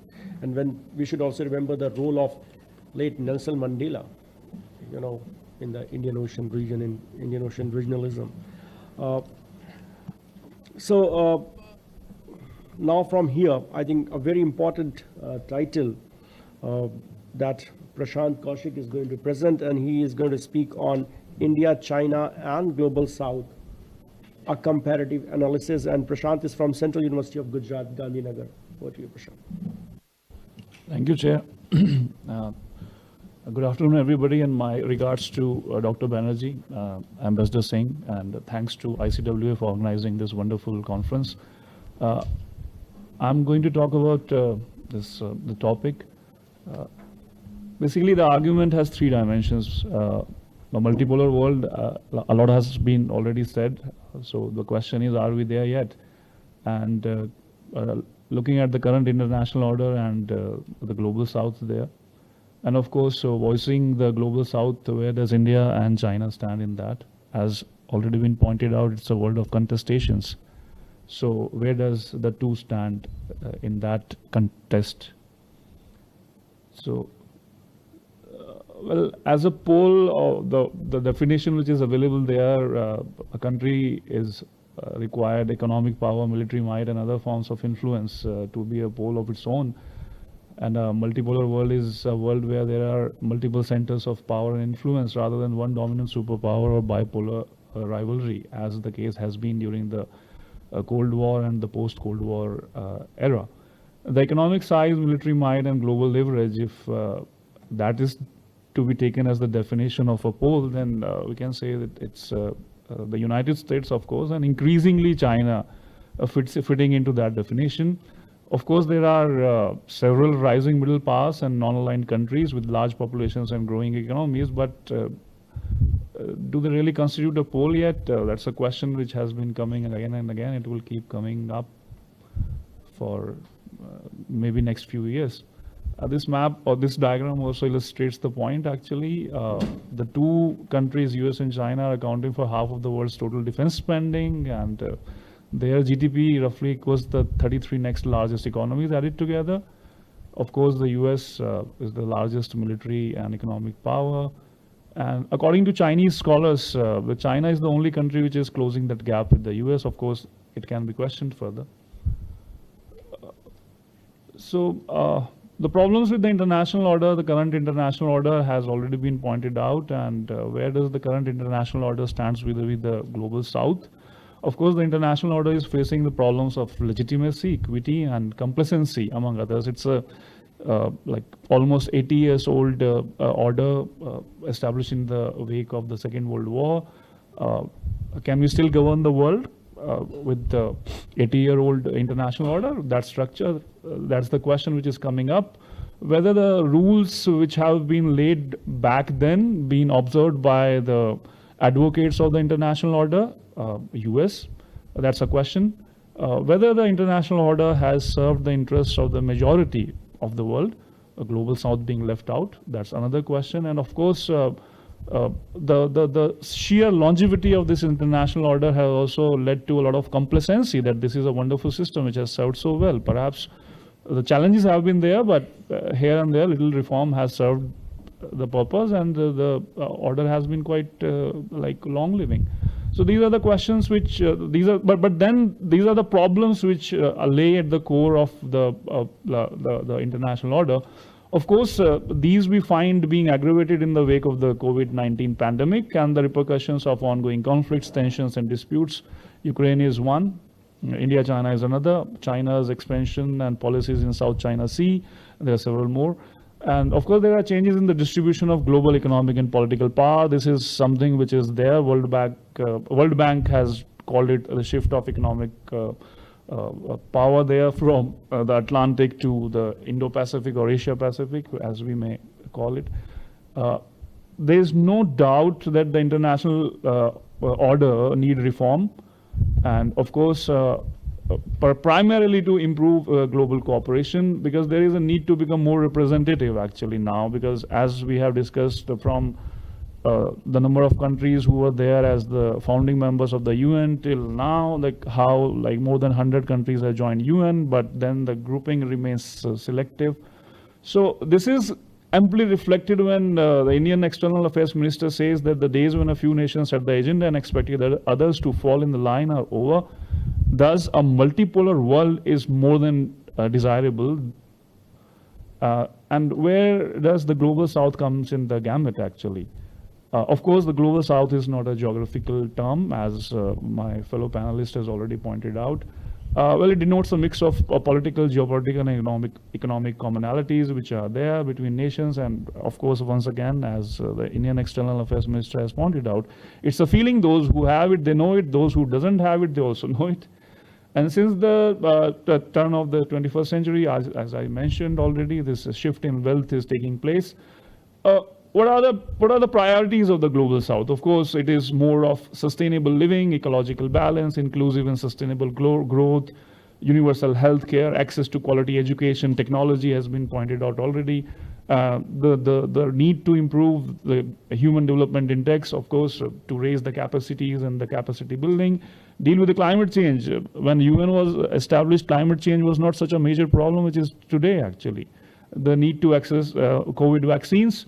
Our vaccine metri is a classic example. Despite the problems and the domestic challenges which we had, it was quite a successful initiative. Climate justice also. A lot of countries which are facing the negative effects of climate change are not the countries who have actually contributed to the greenhouse gases emission over the last, say, 100 years or so. The non-industrialized countries, basically. But they are at the receiving end of the climate change happening, the increasing sea levels. Indonesia, for example, you can see. And the Global South is telling unequivocally to the global North. President Widodo Indonesia, so he told quite clearly that that the Global South do not want a return to the old Cold War power bipolar structure and that mentality, the zero-sum game mentality. And the urgency is to manage economic recovery and bring sustainability in the post-pandemic era, and not some sort of a power politics which is there. How does India and China do while voicing the Global South? At the outset, the caveat being, like Indian leadership has also time and again said that we don't seek the leadership of Global South. Actually, we are part of Global South and we want to be the voice of Global South. In other words, India is not really saying that India is the Vishwaguru, has all the solutions. But yes, India is a Vishwamitra, which has already been mentioned. Of course, as Jaishankar has mentioned it in the UN speech also. A friend to the world, of course. So there are several variables, and how does India and China do on those variables? These are just pointers, actually. It can be further expanded, the argument. Acceptability and the trust, actually. India is a democracy, of course. It is predictable. Everybody knows that next elections are going to take place in India. India comes to the table more as an interlocutor, as a Vishwamitra. Of course, while we face a challenging situation at the northern borders with China, of course, we can sit with them in SCO and with BRICS. Of course, we can sit together with Americans in Quad and I2U2, and there could be many more.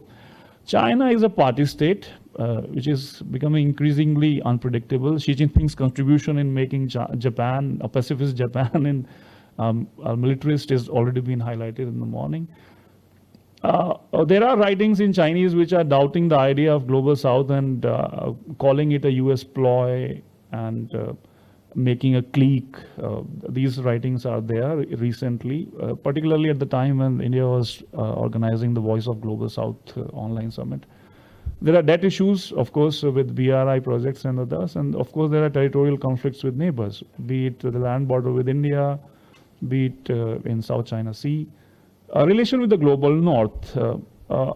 India is not having an adversarial relationship with the West, with the global north. We can be quite sure about it. Whereas China is being increasingly seen as a challenger. The relationship with the West is increasingly fraught. It is also the contestation is also an ideational contestation.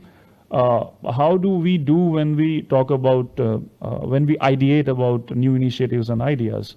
I think as far as International Solar Alliance, it has already been highlighted. The cornerstone of Samvad is reflected there. India and France came together to launch the International Solar Alliance.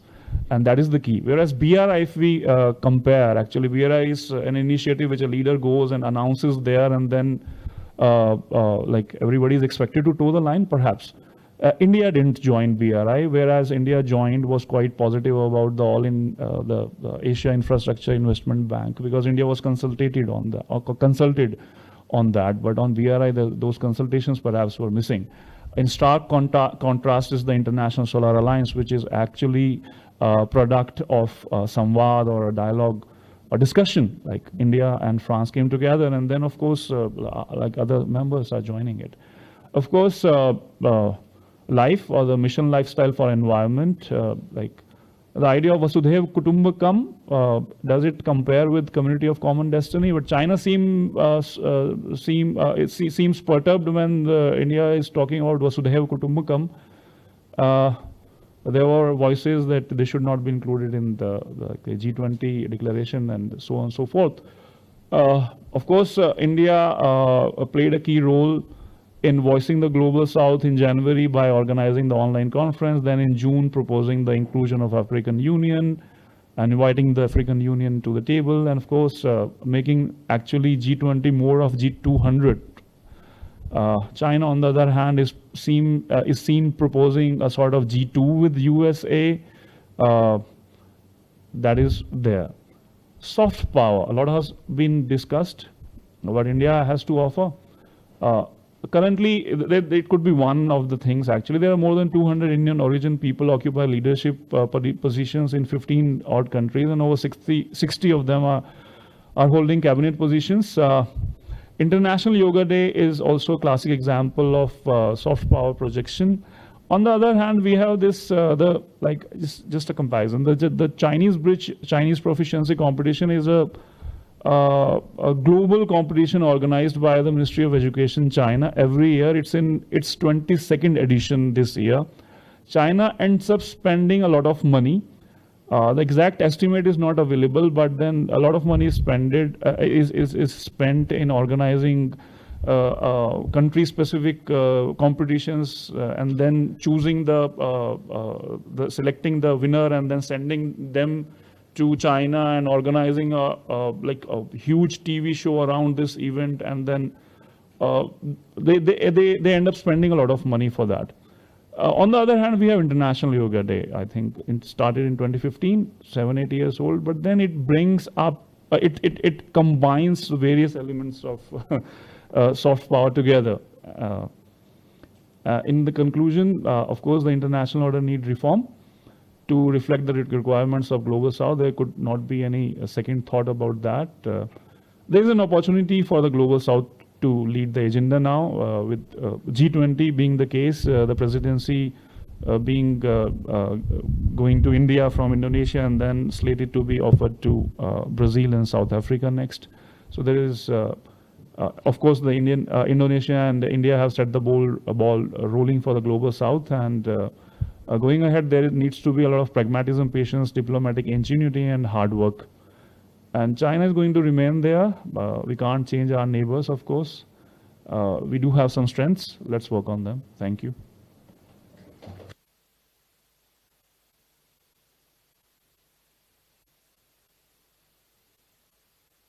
Kiran, who is the last speaker for this session, but he is speaking on a very important topic of mapping India's capacity building measures in Global South, a case for maritime diplomacy. Kiran is from Indian Institute of Technology, Guwahati. Thank you, Chair. Yes. Very good afternoon to all. The topic of my presentation is mapping India's capacity building measures in the Global South, a case for maritime diplomacy. So, against the backdrop of India, Indo-Pacific emerging as a global point, the global focus of the global politics, I'd be looking at India's capacity building, India's maritime diplomacy towards the Global South and its effect on its capacity building measures. So, maritime insecurity is intensifying. Over the last 2 decades, the rise in frequency and magnitude of the non-traditional security threats in the marine space have significantly altered the region's security and dynamics, and which has also become a major concern for the international community, especially for the Global South. And against this backdrop, India has assumed a prominent role in this transnational responses, which included a mix of cooperation, risk, and responsibility sharing.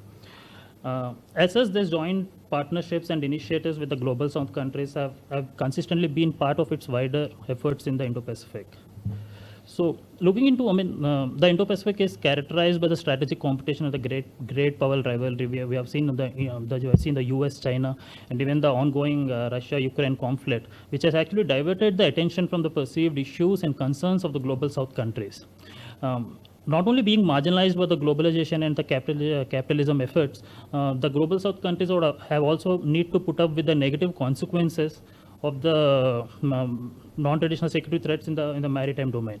Like this include the climate change, the natural disasters, overfishing and depletion of fishing stocks are some of the piracy, drug trafficking, and these are some of the issues which actually disproportionately impacts the Global South countries.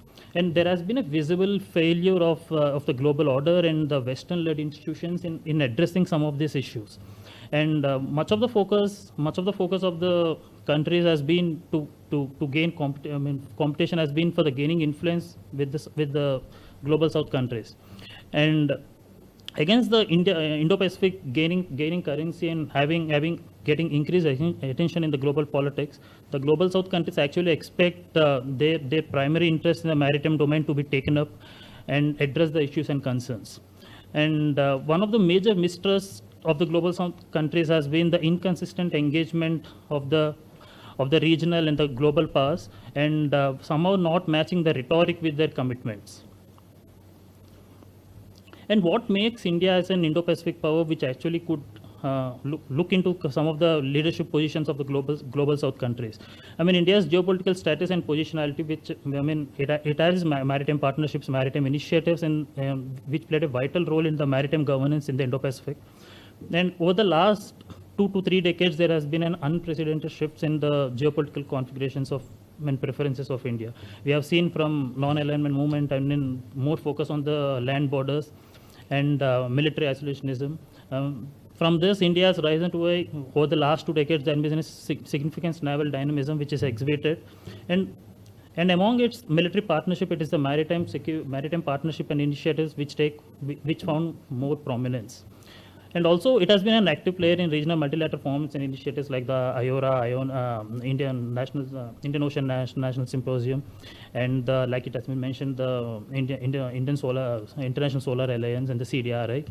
And it has been consistent in highlighting the Global South challenges. India has been, like we have seen the recent African Union inclusion in the G20 and the SAGAR, the IPOA, Indo-Pacific Ocean Initiative. Well, there has been some criticism and doubts. How effective this actually could be, but unquestionably, it has brought the Global South countries' importance and preferences and perspectives and challenges into the discussions of the Western and the global arena. And one of the reasons why it has actually been India, the credibility and recognition which actually comes from India's rise as an economic powerhouse, and the resilient and the indigenous navy which it possesses actually gives credibility to its military potential in the Indo-Pacific. And also, the lack of a uniform geopolitical and geographical conception for the other countries like the US, Australia, who have a very skewed and narrow conception of what Indo-Pacific is. India actually has a much wider conception of what Indo-Pacific is. So this makes the structural interventions much more easier to tackle. And what makes the global South countries, I mean, to look at India? I mean, like I mentioned, I mean, with the major powers actually engaged in the great power competition, the majority of the focus of the global South countries has been to partner with the middle powers to address substantive maritime issues in the non-traditional security threats. And just not the power status, any country to be successful in addressing global South challenges need to have a kind of a legitimacy. So India carries that legitimacy with its kind of various maritime initiatives and partnerships. And also India's rising status on the global stage. I mean, its relationship with the US and its balancing relationship with the Russia. It's foraying into the South Pacific islands, and it is also developing relations with the Gulf, and it is also developing maritime partnerships with the Southeast Asian nations. We could see India could actually act as a bridge between the south and the north, or the east or the west, whatever you call. So India could actually, the rising status of India could actually be a significant role in how the global South countries look at it. Also, the global South interests are closely linked with the rise of India as a significant power. This can also be seen in how the president of the new Papua Guinea actually asked India to take a leadership position in the international institutions to lead the lead the global South countries' interest. And another point, I mean, the constructive engagement with India engages with the non-traditional security threats, which has been more on cooperative and consultations lines rather than the coercive approaches which generally the Beijing or the China which usually undertakes, the BRI or the diplomacy which you usually see. So this takes us, I mean, to the maritime diplomacy, like what India actually does in addressing the maritime diplomacy and non-traditional security threats. So India acknowledges the political and operational realities and it uses maritime, and it acknowledges the gaps in addressing these common challenges, and it uses maritime diplomacy to address some of these common challenges in the maritime domain. Like maritime diplomacy can be like defined as encompasses a spectrum of activities from cooperative measures such as port visits, exercises, and humanitarian assistance. And it has also been part of various multilateral forums which actually promote maritime governance and good order at sea. And one of the major features of India's initiative is, I mean, non-traditional security is actually taking an importance in in these institutions and working for greater synergy. And there has been not overt focus on pursuing geopolitical interests, but more to seek greater synergy between them. And also there is a specific signaling whenever India talks about or its actions signal its own limitations. Like we have seen how from the net security provider it actually came back to preferred security partner. It actually ties up the rise in the minilaterals. India has been successful in signaling its own limitations. So I'll just brush up with India's maritime capacity building activities in the global South. Like India's maritime aspirations have been closely intertwined with the security of the global South countries, especially in its neighborhood. The lack of an overarching regional security architecture, the failures of the SARC, and the regional forums like IRO, INS, and the Colombo Security Conclave, the BIMSTEC, underline some of the keenness of the global South countries to tackle the security challenges. Also, India's maritime capacity building with the global South countries, I mean, they oscillate between being patchy to most comprehensive. In the global South, with Pakistan, for obvious reasons, we don't develop comprehensive maritime relations. And with Bangladesh, we do have the boundary issue, and the porous boundaries actually escalate the maritime threats between in the border areas. But with Sri Lanka and Maldives, we have a comprehensive range of arrangements like the Sri Lanka India naval exercise, the Police Chiefs dialogue, which looks into the policing in the Park Strait between the maritime space India and Sri Lanka, the Gale dialogue, which the Sri Lanka organizes, and the Colombo Security Conclave, and the trilateral Coast Guard exercises between India, Maldives, and Sri Lanka. So, with going to the South Pacific, India has historically been a negligible player there. It has been out of its strategic horizon. But in the 2014, after the Prime Minister Modi's visit, I mean, there has been the first in the Pacific Islands in the Indian Forum. And there have been in 2015, it has actually followed, and there has been a third iteration recently. And the majority of the focus has been on the climate change and building resilient infrastructure. I mean, and India also recognized the Pacific Island Forum's Board Declaration in 2018, which makes climate change as one of the major climate security threats which the South Pacific countries face. Even with Southeast Asian nations, capacity building programs have been the most preferred and visible form of maritime interactions with the region countries. We could see the Samudra Shakti, Samudra Lakshman, and with the maritime exercise with the Singapore. India has an extensive and institutional exercises with these countries. However, with countries like Philippines, Cambodia, Brunei, and Timor-Leste, relations are still in infancy. Maybe one of the reasons could be the weak naval capacity of these nations. Coming to the India's maritime capacity building with the East African states, compared to the Eastern Indian Ocean, India's maritime interactions with the East African states have been minimal. The weak naval capacities and capabilities inhibit any meaningful collaboration, but the East African states recognize and reiterate the role of India in the maritime security. Like the observed state in the Djibouti Code of Conduct Plus, which actually looks into the capacity building programs in the Western Indian Ocean. Indian Navy also carries the mission-based deployments in the region. India also provided the coastal security for the African Union Summit and the World Forum Economic Summit in 2004-2005. So with Madagascar, with states like Madagascar, there has been a listening state bit which has been established, and the joint exercises have been modest given the low technicality and the exercises which have been part of it. Which we can see that there is the only institutional level exercise is the trilateral arrangement between the South Africa and Brazil. So with Seychelles and Mauritius, India's plans to upgrade its, as a comprehensive maritime security arrangements and capacity building. India actually gifts the patrol vessels, drone aircrafts, which actually assist in patrol and security of its vast exclusive economic zone. India has also agreed to develop the Aglega Island for naval surveillance and maritime patrols.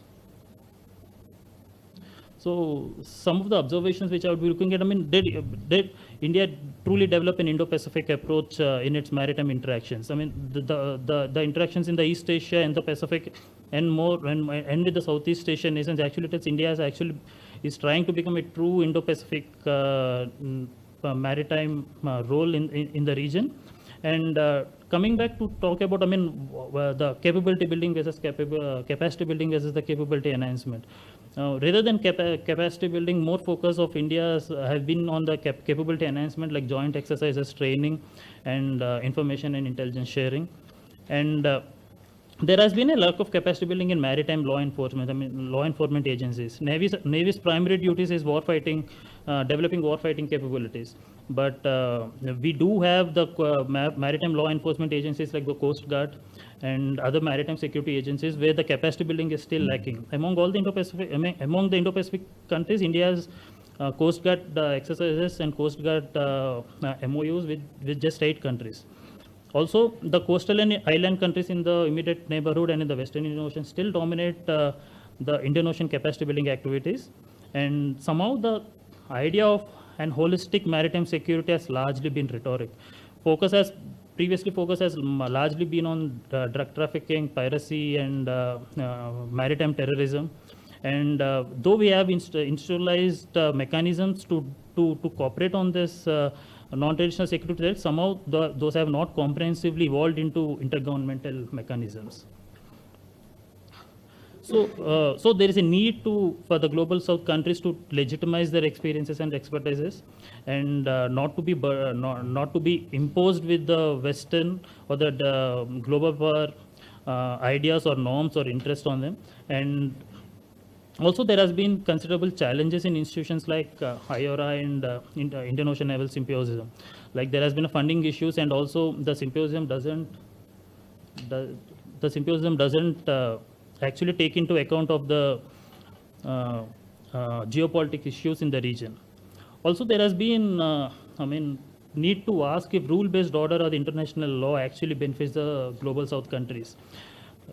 Rule-based order, though it has been in discussion, though in the discourse it is very vaguely defined. A group of democracy countries who doesn't really adhere to the few of the international orders promote a rule-based order. But do the global South countries really benefit from having to stick to the international law?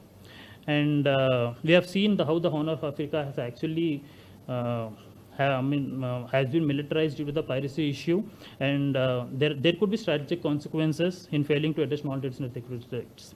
I'd like to conclude by asking one question, is the non-traditional security stance as being poorly defined? Do we need to really address it as non-traditional security threat, or just we could address it as a traditional security threat to the nations? Thank you. All four very good thought-provoking presentations. I'm sure the discussant must have something to say. So first we'll come to the discussion and then we can take questions.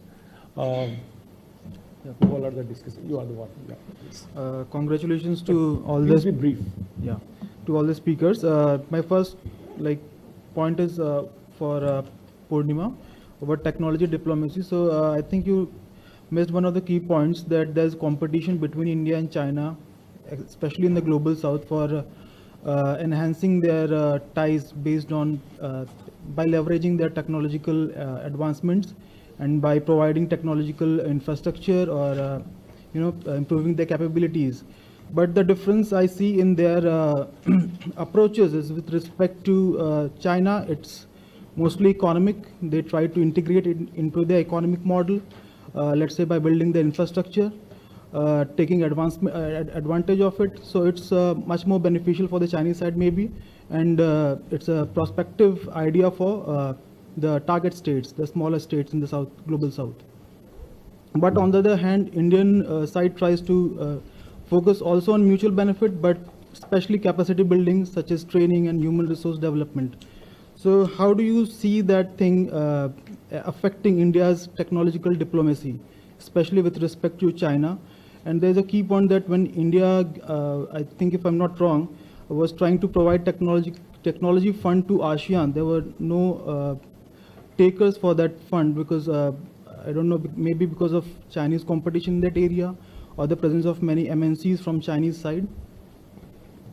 Next argument is with respect to Prashant's presentation. I really liked his presentation, so I would like to underline that the talk about global South is because there is a rising power and capabilities of the global South countries, and relatively there has been a decline of the relative power of the Western countries, the major industrialized countries.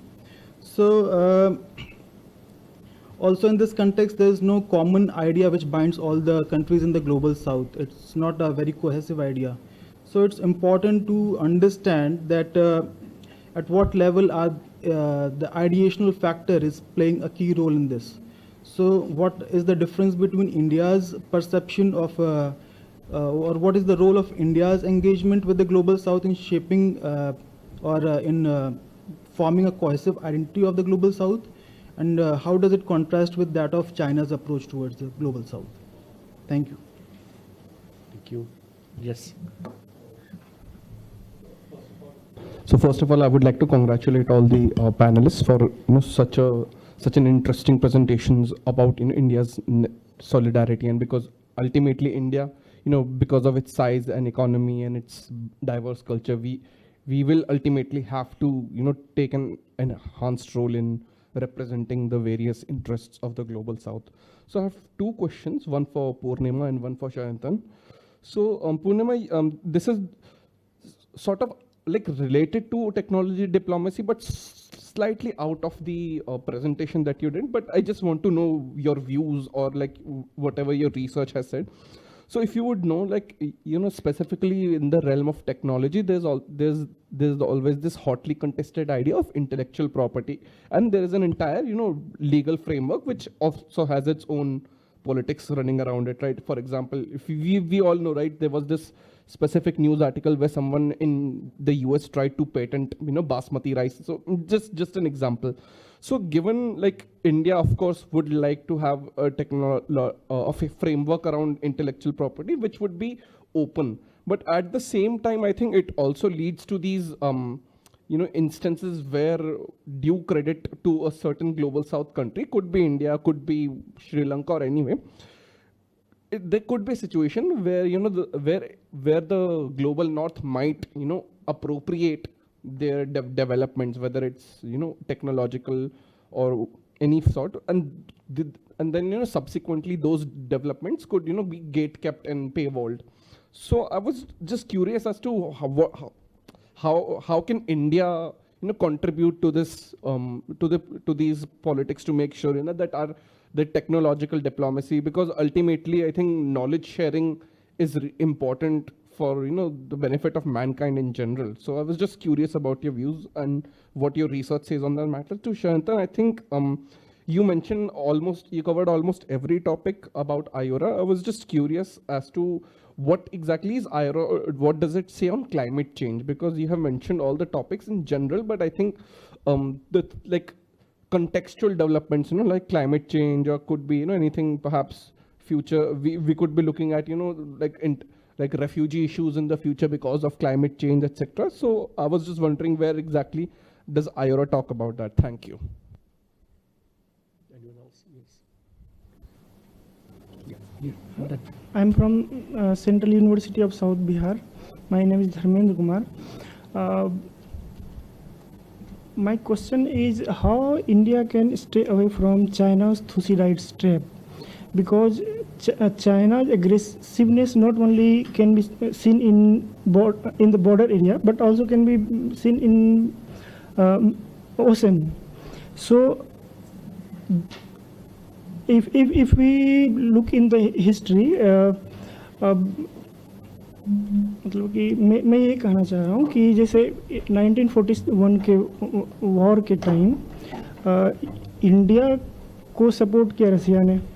अभी चूँकि जो global order है उसमें India mostly non align मतलब approach है अभी, तो उसके according we are not much closer to US and Russia. But if China and Russia come together, how prevent our maritime zone from Chinese aggression? And second is, China is more aggressive in Indian Ocean, not only in terms of security, but China is also engaging in geo-economic platform. So even मतलब मैं ये कहना चाह रहा हूँ कि Chinese engagement के बावजूद भी मतलब एक जो है सस्पिशन है Chinese behaviour towards this country. So this suspicion creates a gap. So how can India can fulfill this gap in this Indian Ocean region? Thank you. Yeah, you. Thank you. I just have one question for Prashant. You pointed out the dissimilarities between Indian approach to global south and the Chinese approach, and in the sense that India has a few advantages in the perceptions. I want to also sort of build upon that while that is there, one of the biggest things that China gets on the table is the economic heft and the alternative that it provides to the global investing or global support finances like IMF and World Bank, the kind of conditions they have, and the reason why the global south countries want to take money from China despite having the apprehension about the debt. So India also in past tried to sort of balance that. We had some Asia-Africa growth corridor, but somehow it got shelved. Now there is a new grouping that is coming up, which we just saw in G20, the Middle East, India, Europe corridor. In terms of how firstly, do you think that this could be an effective way to sort of counter the Chinese economic heft?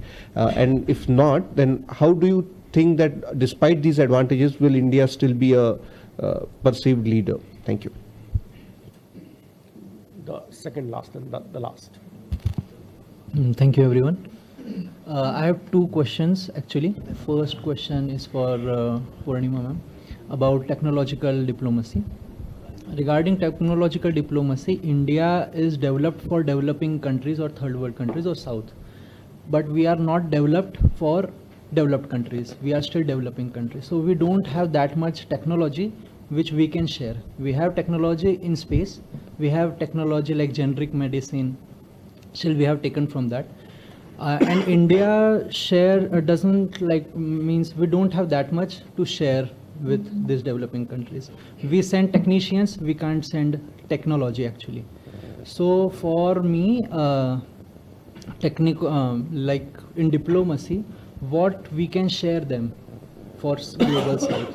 If we are sharing what developed countries had made, that will be like of what he told, that we can got into legal actions.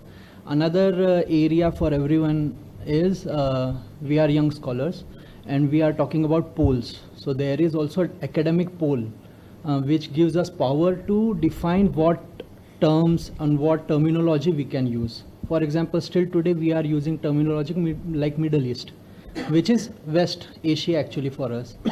We are also using other terminologies. So as a young scholar, I want to know from everyone and from especially how we can change this narrative. And we can bring that poll which is at LSE or which is at Oxford or Western academia is controlling that, and we can bring that poll to India, ICWA and every Indian institutions actually. Thank you. Yeah, the last. So I have one question for Prashant. You have mentioned about Global South, and as the term was first used in 1969 at the peak of Vietnam War, and now we are seeing again the term is being used. So do you think that being, given the large geographical construct, there is a cohesiveness which exists among all the members of Global South? And my second question is both to Shantan and Kiran. You both have spoken about IORA. Do you think there is a possibility of IORA collaborating with Indo-Pacific Ocean Initiative and ASEAN Outlook on Indo-Pacific Forum? The forum was first held during this 42nd ASEAN Summit recently in September. Thank you. Thank you. My request is please be brief, and if you have more to say, there is a lunch. You can exceed the discussion there. Shall I start? Yeah, please. So the first question was like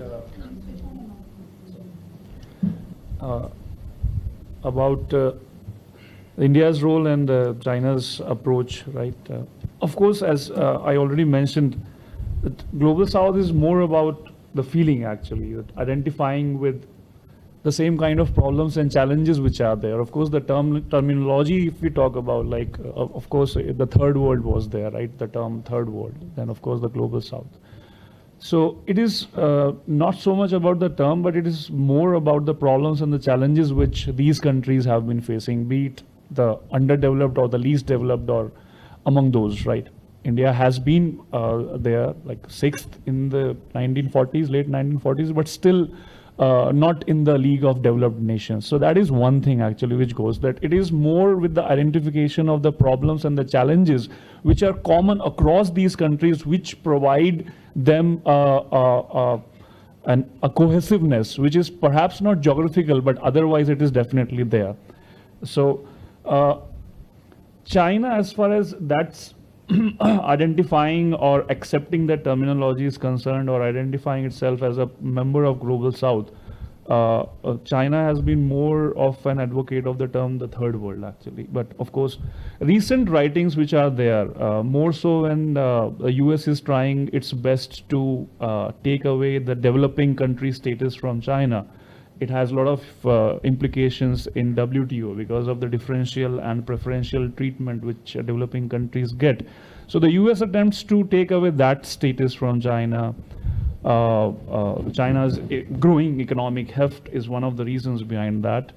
So, when the Indian leadership goes out and the Indian leadership tells Russia that this is not the era of war, and then the leadership also sitting in Europe tells Europe that Europe would have to get out of the mindset that the world's problems are not Europe's problems, but the Europe's problems are the world problems. That's the typical Eurocentrism, which has been the characteristic of Western thinking.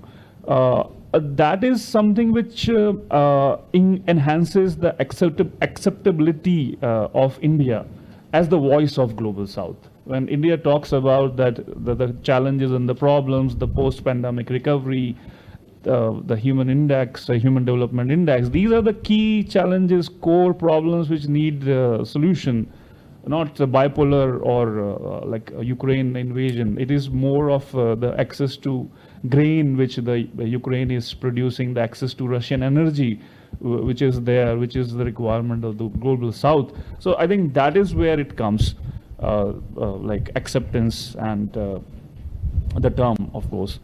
As far as the economic heft is concerned, you're absolutely correct. As I showed in the diagram, we are 3 trillion, they are 19 trillion. We don't have those means actually.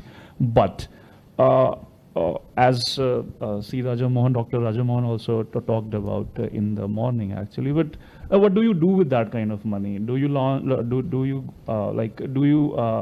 invest that kind of money in some projects which would actually change the life of people, or you are going to pump up that money in constructing a high-speed railway in which nobody is going to travel at the end of the day? So, of course, the devil lies in the details. We can talk a lot of things, but like India can talk a lot of things. It can propose a lot of ideas, a lot of initiatives and programs and whatnot. Like the list could be very long. But at the end of the day, how much could we implement? How much could we realize? That is one thing. Capacity building is another. Afghanistan is a good example. India has been quite selective in choosing the projects and constructing them, but they have been very key projects and which have actually changed the life of Afghanis during last 20 odd years during this time. So that is one way of looking at it. Thank you. To the question if ICWA could actually contribute to the Indo-Pacific Ocean Initiative and the ASEAN outlook of the Indo-Pacific, like many sectors and preferences have overlap between ICWA and the Indo-Pacific Ocean Initiative, like the blue economy and disaster responses, humanitarian relief, and the trade to an extent. But it is important to realize that capacity building is the only sector which doesn't have a lead country in Indo-Pacific Ocean Initiative. So coming back to your question, if ICWA could actually do something, so we can have a revolving chair for capacity building nations. Maybe one of the reasons why the capacity building sector has no lead country, because capacity building involves significant resources and finance to that sector. So we could have a revolving chair, to the navies in ICWA which have significant capabilities.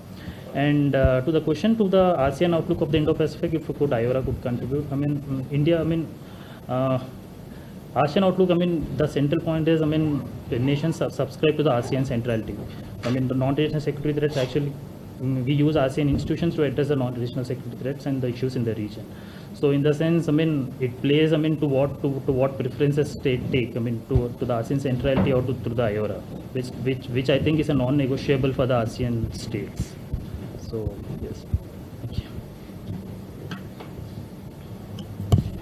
Thank you for the question. So on the first question of ICWA and climate change, I think, there is no doubt that climate change, of course, is a very important sort of challenge for the working of ICWA. So I was just looking at the 6 priority areas of ICWA: maritime safety and security, trade, investment, fisheries management, academic science and technology, disaster management, tourism and cultural exchanges. So you see that climate change pretty much overlaps with all the priority areas. So therefore, no doubt it is very important. And again, I think here the element of double burden of Indian Ocean littoral global south also plays a very important role. So what happens to countries such as Maldives, for example, Mauritius, for example, you have pollution induced by plastic dump, you have rising sea levels. So I think all of these issues are sort of contributing to the way in which we need to look at how these maritime global south states perceive or look at climate change. So that is one. The second question was on how can India fulfill the gap or the void created by China. I think actually it's a very complex question. People are still writing on it, and there are various ways to interpret this question and to answer it. But I think one thing that comes to my mind, especially in context of the presentation that I made, is the strategic posturing by India of sort of excluding or sort of having this exclusive element of identity attached with IORA. So if the countries which are not members of IORA, they do not possess the Indian Ocean identity as such. So therefore, this feeling of a sense of collective cooperation that can come only from people who have shared spaces, shared geopolitical spaces. I think that is one way in which, at least in terms of posturing, India can to some extent fulfill the gap created by China. And the third was on IORA working with Indo-Pacific Oceans Initiative and ASEAN Indo-Pacific Outlook. I think we have to understand that IORA is an intergovernmental organization, and any sort of policy making that happens within IORA is done by consensus. So therefore, I think we need to keep in mind that a lot of these countries have different sort of strategic view of how they look at the Indo-Pacific. So, for example, I can think of Bangladesh right now, which very recently came out with its Indo-Pacific Outlook, and also incidentally, IORA's Indo-Pacific Outlook came out in Bangladesh Council of Ministers meeting. I think for a country like Bangladesh, they would be very wary of sort of bandwagoning with IPOI, for example, because it is done by India, because they are taking a cautious sort of equidistant approach from China and India. So I think these are some issues that will determine whether or not IORA and IPOI can work together, or even ASEAN for that matter. Thank you. Your first question on how India sees the China factor in its diplomacy. Firstly, I don't think India should be worried about it much, because much of Global South has now realized what collaborating with China would eventually lead to, if not now, but in terms of debt trap and all those things. India has some advantages over China, and very effective advantages in terms of how India is able to relate to such countries, how India is being part of those countries and not as a savior that comes and saves these countries, right? And also more than capacity building, which China restricts itself to, I think India goes a step ahead to do capability building, helping the society help itself to build itself, right? In absence of India, for it to be capable of building itself. So in such terms, I think India has a sure shot advantage when compared to China. Like I said, there are some domestic challenges, economy-wise and everything, but still, I think India has been going straight. Even in the case of Maldives, right now, whatever is coming up, how the new head is threatening India's, presence in Maldives to remove India's presence there. But let's say in the touch wood, but whenever a disaster, something or the other happens, who do you think is going to go first there? In such terms, I think India has made an impression of being that responsible and benevolent power when compared to China, and that itself gives it a good edge over China. Thank you. And your question on IP. Firstly, India has been, proposing initiatives to reform the IP rules and laws in several multilateral forums like WIPO or WTO, etc. But in India's technology diplomacy has never been about taking some other country's technology and then, propagating it or sharing it with another country. India has been very clear about using just open source solutions or indigenous technology. We have been creating our own technology, and I think we have come to a particular extent where we are able to share it, and India draws its lines there, and it restricts itself to that. So I think from...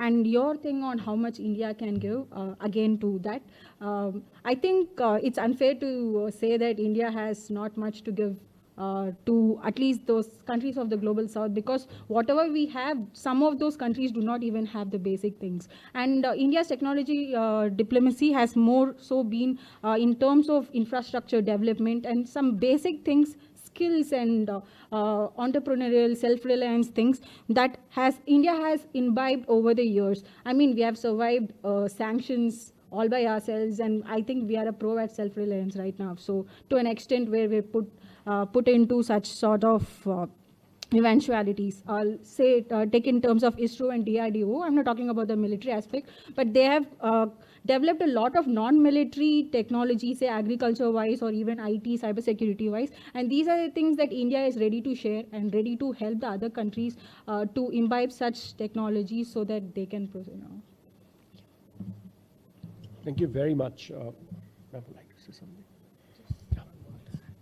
I just want to thank all of you for the very in-depth presentations that you made in each one of them, whether it was on technology diplomacy, comparing China and India, IORA and maritime diplomacy. It was all, it all came in with a lot of depth.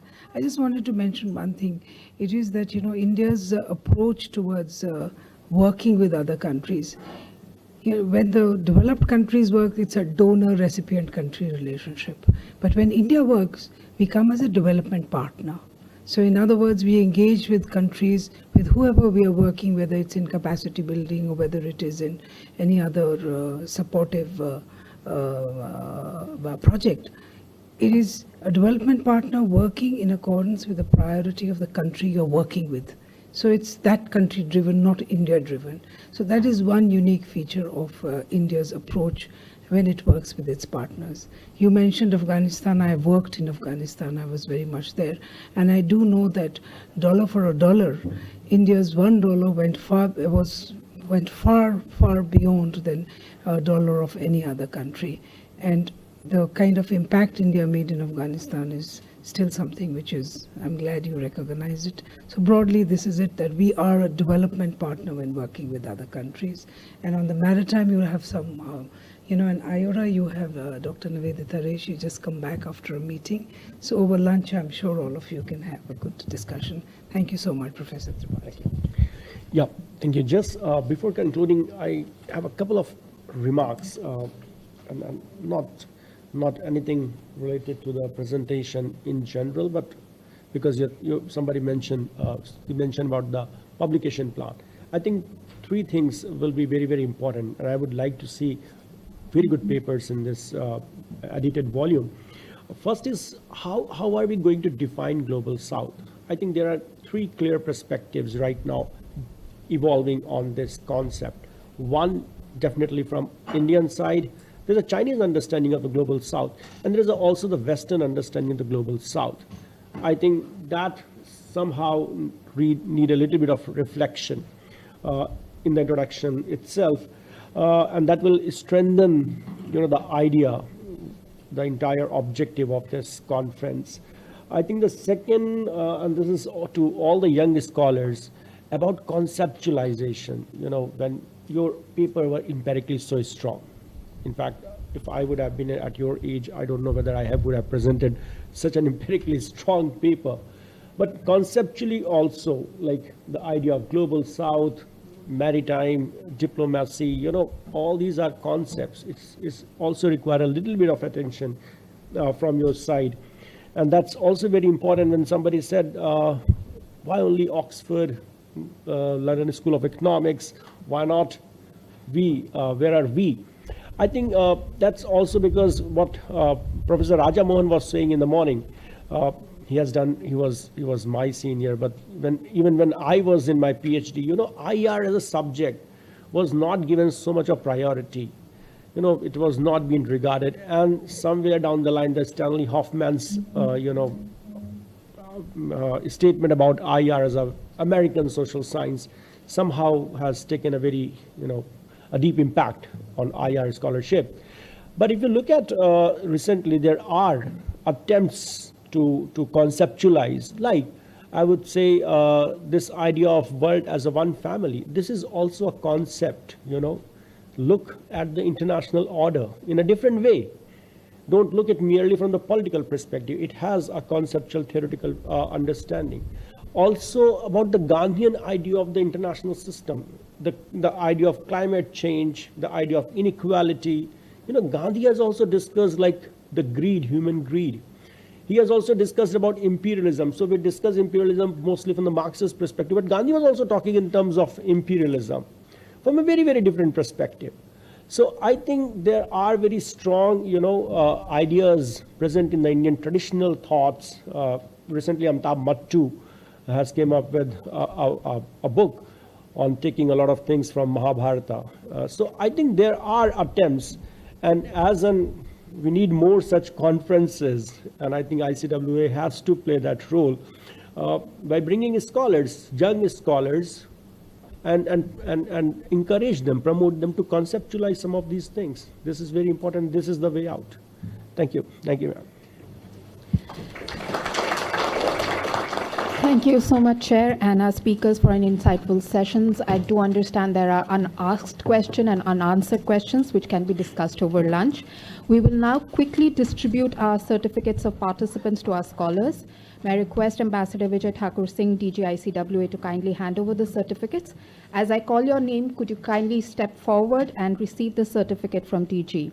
I call on Ms. Chongpi Haup to come forward. She is a student who is pursuing her PhD at the Department of Political Science, NEHU. Her areas of interest include India's foreign policy, identity, and state politics in Northeast India and border communities. Next, I would call on Ms. B. Purnima, a research scholar at the Department of Geopolitics and International Relations, Manipal University. Her research interests include India's foreign policy and national security. Next, I call Mr. Shivam Kumar Pandey. He's pursuing his PhD in coastal and maritime security at the Rashtriya Raksha University and has written papers for peer-reviewed international journals. I call Mr. Shubham Singh Charak, who's pursuing his PhD in the Department of National Security Studies, Central University of Jammu, and has an interest in maritime security. I call Mr. Saurav Kumar, who's currently pursuing his doctoral research at the Department of Political Science, Punjab University, and his interest areas are India's soft power in Africa. May I call Mr. Sayantan Haldar, who is a doctoral candidate at the Department of International Relations, South Asian University, and his research dwells on India's evolving maritime security. May I call Mr. Prashant Kaushik from the Central University of Gujarat, Gandhinagar. He has written several book chapters and his research has appeared in a number of journals. May I call Mr. Kiran GSK, who is a fourth-year doctoral student at the Department of Humanities and Social Science at IIT Guwahati and looks at maritime security, maritime capabilities, etc. May I call Ms. Shruti De to come forward. She is a student of International Relations at Pondicherry University and focuses on Southeast Asia, East Asia, and the emerging dynamics in the Indo-Pacific region. I call Mr. Praveen Kumar Yadav, a research scholar from the Department of Political Science from Central University of Himachal Pradesh, who looks at international political economy, India's foreign policy, and India's engagement in South Asia. I call Mr. Prakash Singh, a scholar from the Center for Development Studies, University of Allahabad, who is pursuing his research on exploring urbanization, ecological impacts on Indo-Gangetic plains. I call Mr. Dharmendra Kumar from the Department of Political Science at the Central University of South Bihar, who is working on India-China relations, Africa, Indian Ocean geopolitics, geoeconomics, and geostrategy. I call Mr. Prakash Kundrakapams, sorry for mistake, from Guwahati University. He's a political theorist by training with deeper interest in international relations, India's foreign policy, and his doctoral thesis deals with Gandhian theory of justice. I call Mr. Samir Harshad Pandey, who's pursuing his PhD from the Department of Political Science and Public Administration, Dr. Hari Singh Gauri, Central University, Sagar. He has published a number of research papers in journals and has written a book chapter. I call Mr. Hari Shankar Ji, who's pursuing his PhD from the Department of International Relations from Central University of Kerala and looks at his interest in multilateralism and international cooperation. I call Mr. Akshay Pandey, who's currently working on his PhD on dynamics of coalition government and making of security policy in Asia, in India, and a study from 1998 to 2014. Thank you so much, ma'am. With this, we come to an end of our conference. On behalf of the Indian Council of World Affairs, I would like to express our gratitude to Dr. Archana Negi and Dr. Dhananjay Tripathi for chairing our 2 sessions. I thank Ambassador Vijay Thakur Singh, DG ICWA, Ms. Nutan Kapoor Mahavar, JS ICWA, and Dr. Nivedita Ray, Director Research, and other staff members and colleagues from ICWA for their support. Last but not the least, I thank all our participants who have traveled from all across India to take part in this conference and the members of their audience. I would like to repeat that we are once calling on our participating scholars to send us their papers. We will share the guidelines and look forward to your chapter for our publication. We also call on our discussants, participants to also contribute. If you would like to contribute, you can mail us the topic of your choice at icwaysc@gmail.com. With this, we bring this conference to an end. Thank you so much. Please join us for lunch.